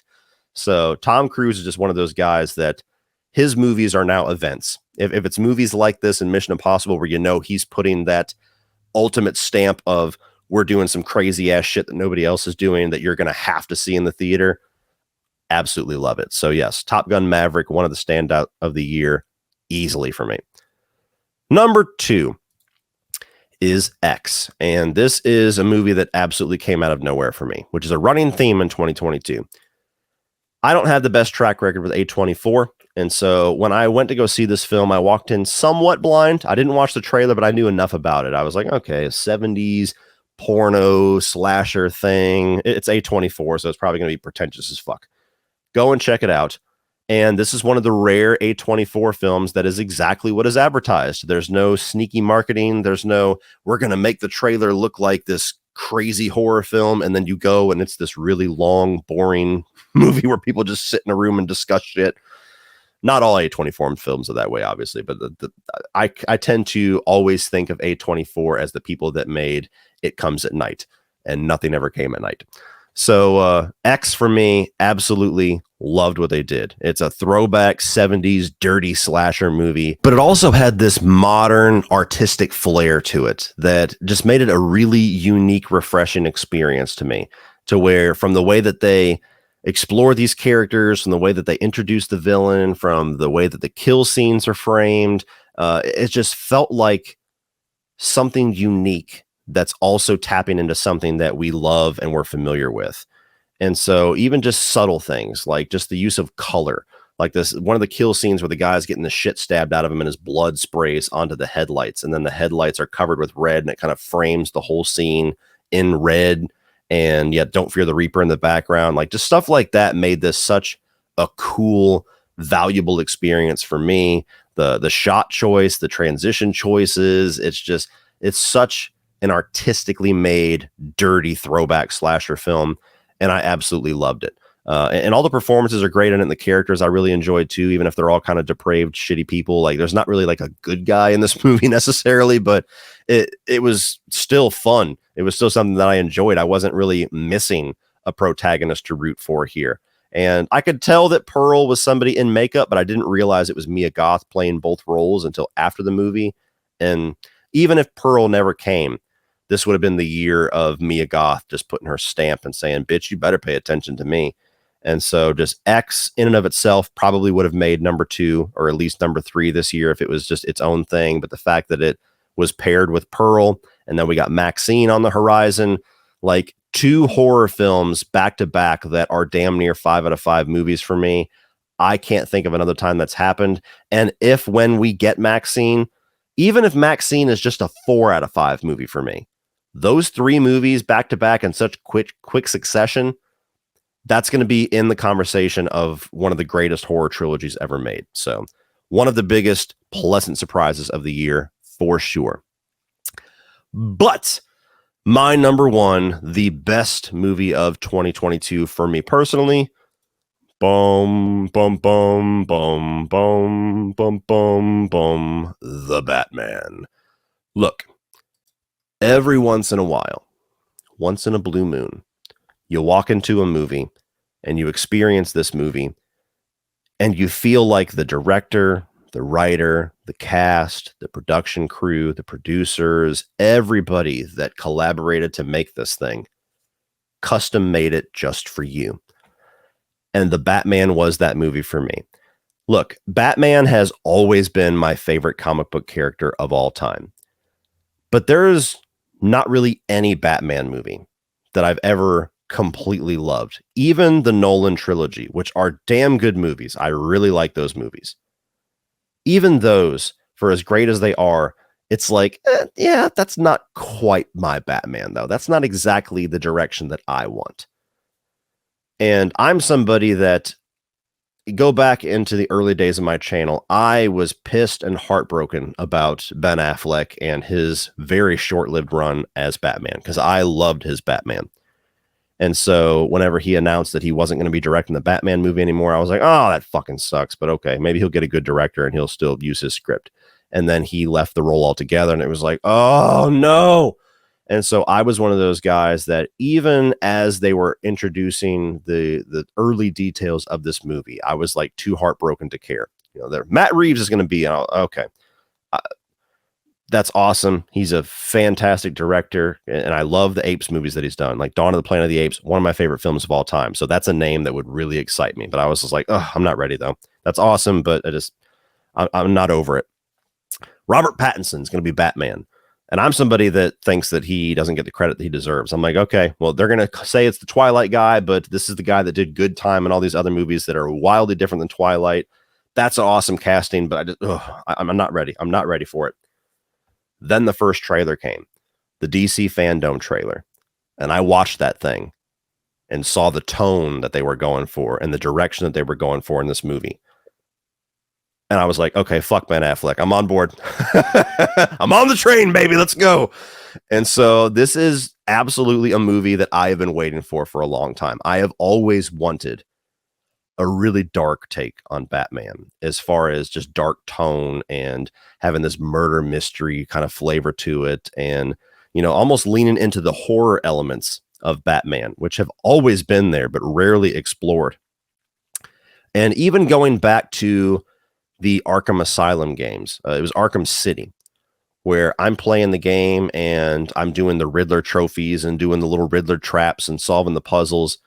And I was thinking, you know, what would be fucking awesome is if we could get a Batman movie with like a really sick and depraved, like Jigsaw style Riddler. That would be cool. And that's pretty much what we got here. And so all of these things for the longest time that I'm like, man, it would be cool if they did that. It was like all of it was in this movie. And so I understand some people, this wasn't their version of Batman. They liked some other version better. This was my version of Batman. It was the only movie of the year that was 3 hours long that I felt like earned every minute of screen time. And I could have sat here for 5 hours. The way that they built this new version of Gotham City and made it feel lived in just one movie. They introduced all these different characters. You get Jeffrey Wright as an awesome Gordon, and his chemistry with Pattinson was awesome. You get Colin Farrell as the Penguin. That is one of my favorite performances of the year, and I don't even like that character, and I loved what he brought to the Penguin. Zoe Kravitz was great as Catwoman. You get Turturro in here as Falcone, and that guy is like the scariest dude in the movie. Just this little side character, mobster character, not the Riddler, not Penguin. I loved it. I loved everything about it. You know, this is something that I never give 5 out of 5s on this channel. I almost get anxiety about it, to be honest with you. I feel like I have to not let myself get there, because am I just kind of being blinded by newness here? Is it just the excitement? Is it just the adrenaline from the first experience watching this? Like, is this really a 5 out of 5 movie? Am I going to regret this in a couple of weeks if I put 5 out of 5? And this movie absolutely was a 5 out of 5 for me. Months later, almost a year later, it's still a 5 out of 5 for me. And I've seen it 3 times. So this is one of those rare times in the 6+ years I've been on YouTube where I saw something and said, for me, for what I want, from what I need and what I expect from this, that was a perfect experience. Nothing needs to be changed or adjusted or added or took away. So I absolutely adored this movie. Easily my favorite film of the year. And for all of the mania that's been going on, all the bitching and the crying and the outrage and the fucking retweets regarding James Gunn and just taking his magic axe and just taking it to every piece of the DCEU as we know it. There goes Henry Cavill. There goes Aquaman. There goes this. For everybody going, no, bring him back. Don't take it. I've been sitting here the whole time going, you know what?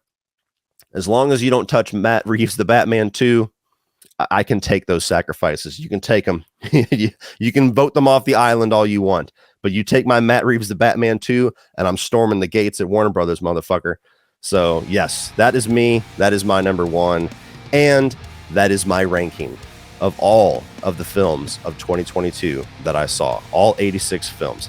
So, thank you guys for going along this long journey for the 3rd attempt at trying to get this video out.